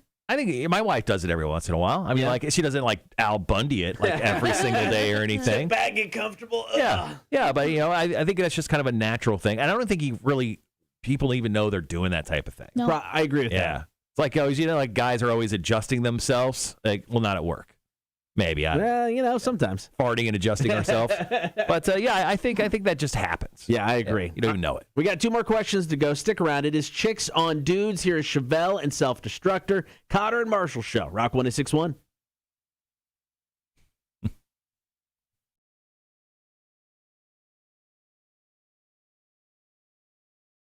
There we go. There we go. We got to put on the delay. Guys grabbing themselves. So my dad will just be like randomly, and he'll just start. Would you please stop doing that? And he said, "What? What are you? What? I was just adjusting my shorts." No, that's not your shorts. That is your area. Could you please? Mom could vouch for me too. It's so annoying. So your dad is constantly adjusting himself He's in like, front of everyone?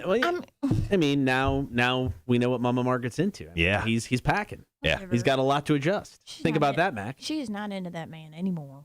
Oh my God! Oh my God! Oh my God! Look, no, I was trying to talk her into moving down here after she retired, and she said, "I can't do that." And I said, "Why not?" Because she's trying to get you to not live with mom. I'm not saying for her to live with Okay, me. this is something. Rob and Morgan. Bundy is a universal hero here. You leave him alone. Al Bundy is a religion in New Zealand. Yeah. This is awesome. I believe that. I'm in. I want to become part of this religion. I grew up watching Married with Oh, Children. it was great. Yeah, I was like, I lived just south of Chicago, and by south I mean 2 hours. But I grew up 2 hours south of Chicago, and I was like, oh, there's the Grant Park Fountain, right? Grant Park Fountain, I think it is what it's called. But yeah, I just thought that was incredible. Mama awesome. Margaret's on the chat. She goes, ha ha. See, she didn't disagree. You want to do the second one? I'll do the third. Yeah. That's Okay.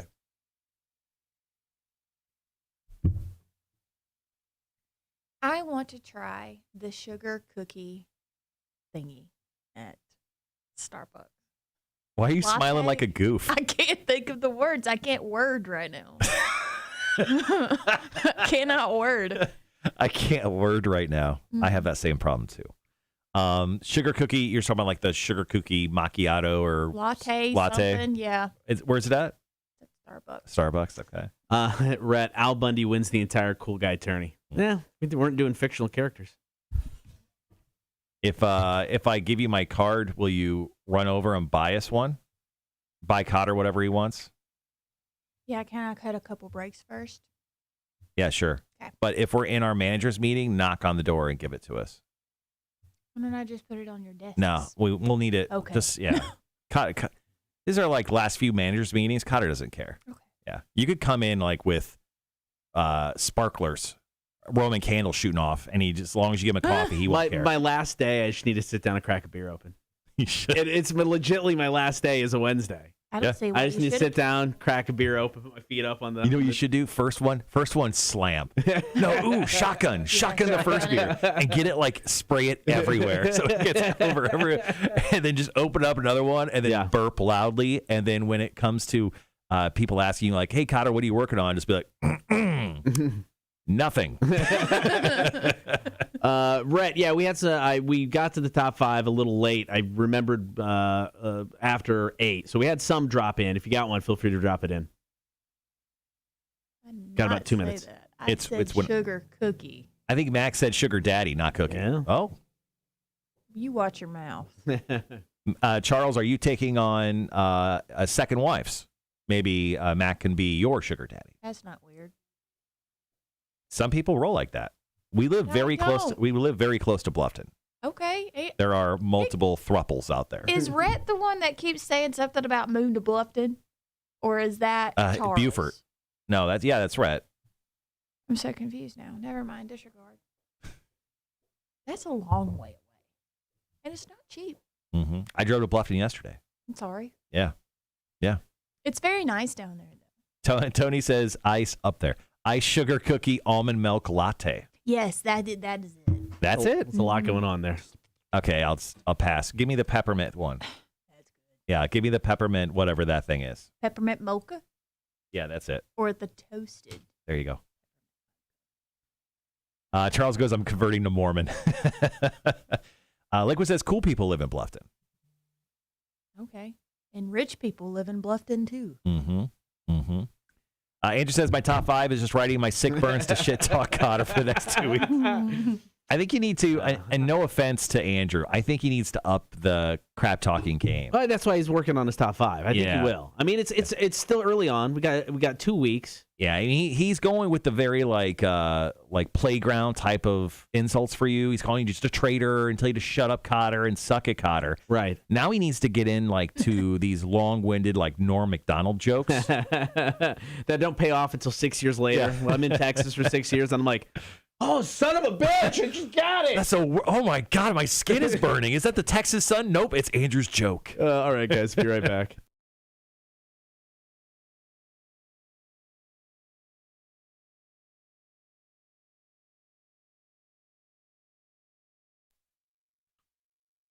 Chicks on Dudes with Mac from Bob 1069. Your chance to write in a question, maybe a little personal, a little embarrassing. You don't want to ask somebody face to face. After this, I think 2 more Chicks on Dudes. Are we doing Chicks on Dudes for the last show? Yeah, we'll do a couple. I Okay. hope so. Okay, so then you can email your question, kmshow@rock1061.com. Here we go. Question number 2. Morning Chicks. I have a coworker who recently revealed to me that they have caught feelings for me, Ooh. and I don't feel the same way. Do I stay friends with them? Quit my job? What should I do? I don't think you should quit your job. Do I stay friends with him? When are we in middle school? I don't know. That's your preference. I don't know if it's weird. I guess kind of like stay away. But I mean, Well, let's get into a hypothetical here. Jake Thompson, here at the radio station. You guys work side by side all the time. What if he looked over to you and he's like, Mac, I'm leaving my wife. I have feelings for you. I would look at him and say, Jake, I'm sorry. Which part? Why would you be sorry? It's a personal problem. I have nothing to do with that. It's not happening. Okay. I would not quit my job. No. I mean, it depends what the job is. I mean, but chances are I'm not quitting my job. I'm instantly distancing myself from this person. Yeah. Yeah, I don't think I could be friends with them Yeah. anymore. I think that's done. Yeah, I would just be like, all right, well, that's cool. That's you cool. just ruined that. Yeah. Now, I guess he just says coworker, because I mean, if there's any sort of management, employee. Yeah, what if it was type your thing, boss? Then it gets weird. Yeah. because you really can't distance yourself from that person. Yeah, then you have to quit, unfortunately. Or just go through with it. You're in a relationship now because you got no choice. You got bills to pay. I have to have sex with this person now. Oh, Jesus. What about dating first? No, Take me out, buy a nice a bang bang shrimp from from that the fish place, Bonefish Grill. I mean, buy me something nice before we go straight to the banging. All right, let's get to one more question, guys. Once again, Chicks on Dudes, Max the studio for Bob 106.9. Here's our final question. Good morning, Cotter, Marshall, and Mac. When guys pass each other, we generally give each other a respectful nod, even if we know nothing about the other guy or never seen them in our lives.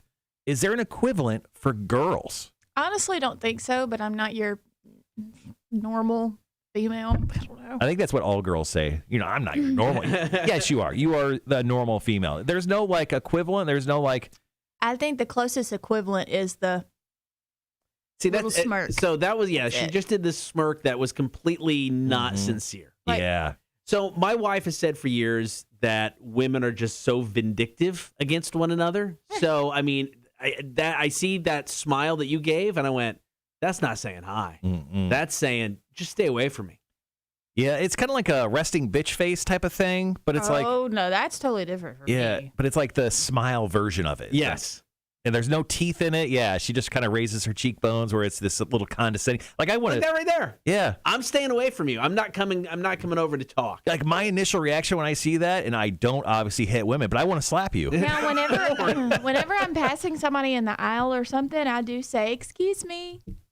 Oh yeah, that sounds. You have the worst forced smiles ever. Yeah. really do. Yeah. Mac is like the typical Southern girl, isn't she? That's why I Yeah. do not smile off. Bless your heart. I say, how often do you say "bless your heart"? Oh Christ. Fair enough. All right, Chicks on Dudes. Mac will be back next week. If you got a question, hit us up, camshow at rock1061.com. Coming up, we're going to wrap up the show. Cotter and Marshall, Rock 1061. All right, there we go. Come get your new crack phone at Cricket Wireless. Tony says you don't want a chestnut praline or a caramel brulee. Okay. Neither one of those sound good to me for some reason. I think it's the words. When it comes to the second question with the whole staying friends or quitting, Steve goes, just send them a note that says check yes or no. Rob says, don't they just check the other and see if they have a tramp stamp if the others? So don't they just the other is a tramp if the other is hotter? Oh, okay. I just ignore them. Do you have like a lot of female friends? Would you say? Do you have a lot of friends? No. Do you own a friend? Yeah. Oh, you have a dog. Own it. Well, you own your dog. Yeah, That's your friend. Are you going to buy a cat? I want to. Look at this cat. Hold on. Just look at his name is Gravy. I got 2 at my house. Oh my gosh. That's a cute cat. Oh, put it up to the camera so people see it better. Okay. He is so cute. A cat named Gravy is actually a perfectly acceptable name. Yeah, I like that. Yeah, Gravy is a great name. Gravy? That's Scout and Gravy? spit everywhere. But yeah, I need pictures of your kittens that you have. They're not kittens, they're cats. Okay. Right? Yeah, if you're looking for a kitten, I wouldn't say they're past kitten stuff. But Flounder is adorable. Okay. I'll get you pictures. Are they well behaved? Yes. Okay. Yeah, Flounder is. So we got them because they were being fostered by an older lady who didn't do a good job of getting them to want to interact with people. So my daughter was really good about that. So we've had them for a while now. But Flounder is pretty awesome. Raja is a little bit more spastic. Flounder's pretty chill. Okay. Steve says my cat's name is Winston Churchill. I like it. Rob says a cat called Gravy. That's funny. A cat called Chop Suey. That would be funny. No, I like Gravy. We've got Sir Lucas Mustachio. That is hilarious. We've got Lady Cat or Lady Katrina, and then we have Lord Chewy. How do you get that name? Lord Chewy. Mm-hmm. He killed another cat named Chewy. He is named after Chewbacca, and it's spelled like the restaurant Chewy. I kind of had that. Lord assumption. Chewy. Yeah, that's cool. So we're a cat named Dog. That works. And then, of course, my dog's name is Mr. Blonde.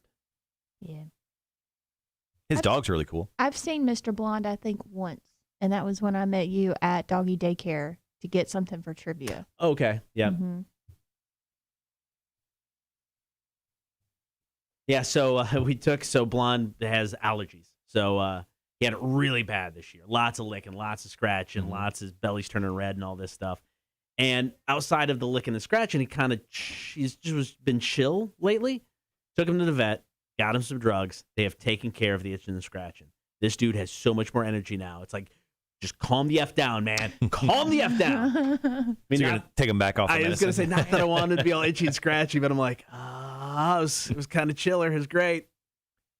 Steve says, great name for your dog, Cotter. I think I'm guessing a dog. Andrew goes, my turtle's named Fluffy. That's good. Holly says, I have a snake named Nevea. Is that like it's heaven backwards, right? Is that how you say it? Nevea? Tony says, Kia has a cat named Mrs. Jabberwocky. Jabberwocky. Isn't that like It's a a supernatural type? It might have been. It's Alice in Wonderland. Is that the poem? One of them reads in Alice in Wonderland about the Jabberwocky. Googling it. Oh, yeah. I feel like I heard about that in Supernatural before. It should. Yeah, I mean, shit. That show was on for 47 years. They busted out every character. Now, I'm not a guy who appreciates dog or cat names like regular names. Yeah. Yeah, like a Phil or a Gary or something. Right. Scott. Like some people name their dogs just like regular people names, and I think that's weird because you have an opportunity to be a little creative. Yeah. Like Mr. Blonde, I think that's super creative. Right. It's named after a character in a Quentin Tarantino film. Mm-hmm. Like I think that's cool. My dog's name is Loki, named after a Norse god. Right. Sure, it's not your everyday name. Right. Is there an everyday name that is acceptable for an animal? So my dog, previous to Mr. Blonde, which was years ago when we were in Illinois, was Silent Bob after the Kevin Smith character. Eventually, Silent got dropped, and he just became Bob. Yeah. So, I mean, he was referred to as Bob. I mean, it stood for Silent Bob, but he was definitely referred to as Bob. My parents' dog name is Lily. I know a Tucker. I know a Charlie. I think if it's kind of a popular-ish normal name, I'm not for it. You know, if it's a little something maybe off the beaten path a little bit, and it's just kind of funny, it's a little ironic, and I'm okay with that, I think. Because I'm honestly thinking, I mean, I'll have to go through a list of names, but my future dog, because I'll eventually get another dog somewhere down the line. Right. I'm thinking about Larry. Larry. See, Larry's a good one because it's. I mean, yes, it's a name, but it's not something it's used a lot anymore. So Larry, I could be into. I think that's funny. Jackson. Well, I've got Jax. Yeah, JAX. I named him after the dude from Sons of Anarchy. Right. And then I've got Loki. Just named him because he was going to be Houdini, but because his original name was Blackie, and we didn't feel comfortable screaming that out the back door. I get that. Get in here. Did not feel good about that, especially moving to the South. That would have been real bad. But yeah, so we changed it to Houdini for like a split second because he would just like randomly show up places. Like when we were looking, he's such a weird dog. Right. And then eventually we're like, oh, Trickster God, we'll go with Loki. So he became Loki. Silent Bob almost got named Loki, but not from the comic, but from Dogma. Once again, Kevin Smith. Yeah. So. Not that I don't like Jackson, but Loki is a sweetheart. Oh, yeah. Well, no, Jax he's a dickhead. Rob says, my uncle has a snake, but you can only say it with the ball in your, oh, wait, or I get it now. Red says, Tony, are you supposed to tip a masseuse? I think that's kind of. Yeah, I tip a masseuse. Yeah, you have to. Like that, yeah. It's, have to. 100%. Oh, I mean, you could be a dick and not have to. But I mean, I would. There's only like one place where I don't know. I tip most places, honestly. Well, it's like I don't mind tipping, massage, tattoo. I mean, it's services that I'm receiving. I'm like, I'm good with that. I'm not. Because almost anywhere you go now has a tip line. Has a tip, and you put in the credit card, and now you're feeling like an a-hole if you don't tip. And I'm like, you didn't do anything. I'm sorry, I'm not tipping Papa Murphy's Pizza to make my pizza. Yeah, and I am shamed every time I go to Jersey Mike's. Like I do not want to tip Jersey Mike's to make me a sandwich. No, I mean it's fast food, and I mean I know you're still the food industry, but it's just like I don't feel. I'm not into it. What did you really do other than what you were required to do? You're just making you're making my sandwich. You're not bringing. You're making my sandwich. Yeah, Jersey Mike's. They throw my sandwich in the bag like they're trying to like throw a football through like the tire in the backyard. They're trying to shoot it in there and like it's all crumpled and half mangled anyway. Right. I tip them $1 because I feel bad if I didn't tip anything. Yeah, fast food, I'm not going to tip. Papa Murphy's, no. Because now when you order Papa Murphy's online, which I usually do, they put in a 20% tip. You have to go in and change it. Oh, really? Yes. And I'm like, you sneaky sons of bitches. And it's just like, that's not cool, guys. Come on. and then it's like, so doggy daycare. They're you put the credit card in and there's a tip thing. And I'm like, and then I'm looking at it going, looking up at the guy, looking down at this. I'm here twice a week. Now I'm like, put in the tip. And it's like, I feel guilted into it. But there's a hack around that. You can put a card on file and then you never have to scan it. Oh. They never bring up the tip thing again. Oh, so cards they on just file. Go ahead and pre-charge it. Yeah. God, how many times a week do you go to Papa's? You go to Papa's? No. This is the Barks. This is the doggy daycare. Oh, gotcha. Okay. No, Papa Murphy's is like once or twice a month. I said, how many times? No. Papa Murphy's? No, I'm sorry. Doggy daycare. That's the one where it's like I don't really feel like I need to tip them. No. But I put in the credit card and the tip thing comes up. So. Yeah. I literally let my dog in your front door. You make sure it doesn't die. Cool. Yeah. Minute and a half. Let's see. Yes, Tony says yes. You tip a massage therapist. Coming from a massage therapist. Yeah, but yeah, there are certain things that I have no issue tipping with, but there are some that I'm just like, I can't. For once in the history of man on the show, someone chimed in with a happy ending joke, and it wasn't Charles. So Charles goes, no happy endings at a Perfect Touch. A Perfect Touch is a professional establishment specializing in massage therapy. I love it. I tip, so I will say I'll tip $20 on a massage. Yeah, I think That's what I throw. I throw the ladies. Yeah. Or guy, depending. Yeah. You know? Yeah, it depends. I mean, it depends on how much you're spending. I mean, like a tattoo, I typically tip $50, Mm-hmm. For the work. Sorry, Morgan just chimed in. He goes, I had a horse, and we made her the Prime Minister of New Zealand. You know what? I'd vote for your horse. She's world-renowned, actually. The Prime Minister of New Zealand, what's her name? Just has a J in it. The Black Stallion. All right, guys, be right back.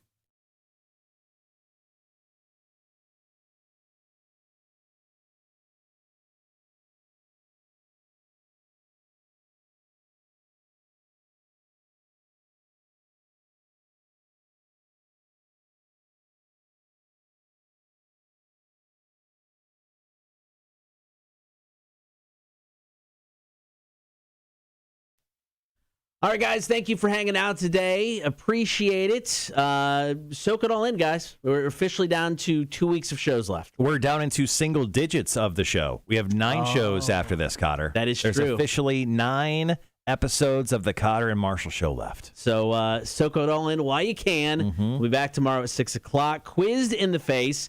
So it's show stats. I'm gonna go into the annals of Cotter and Marshall show stats. So some may make up, some may be real. We'll figure that out tomorrow. All right, fair enough. The big guy's going to join us to break down another weekend in the NFL, and we'll continue our Cool Guy Tournament 2 matchups on the Facebook page now, so you can vote. Have a great night. We'll talk to you tomorrow at 6. Cotter and Marshall, Rock 106.1. All right, guys, that wraps up the show for the day. When it's the 3 of us, I always like to make sure we thanks for hiccuping right in the mic, Mac. Sorry. No, it's cool. You could have moved your head even slightly. Let's end of the day on some advice. Let's start off with Cotter this time. Cotter, advice for the Horde.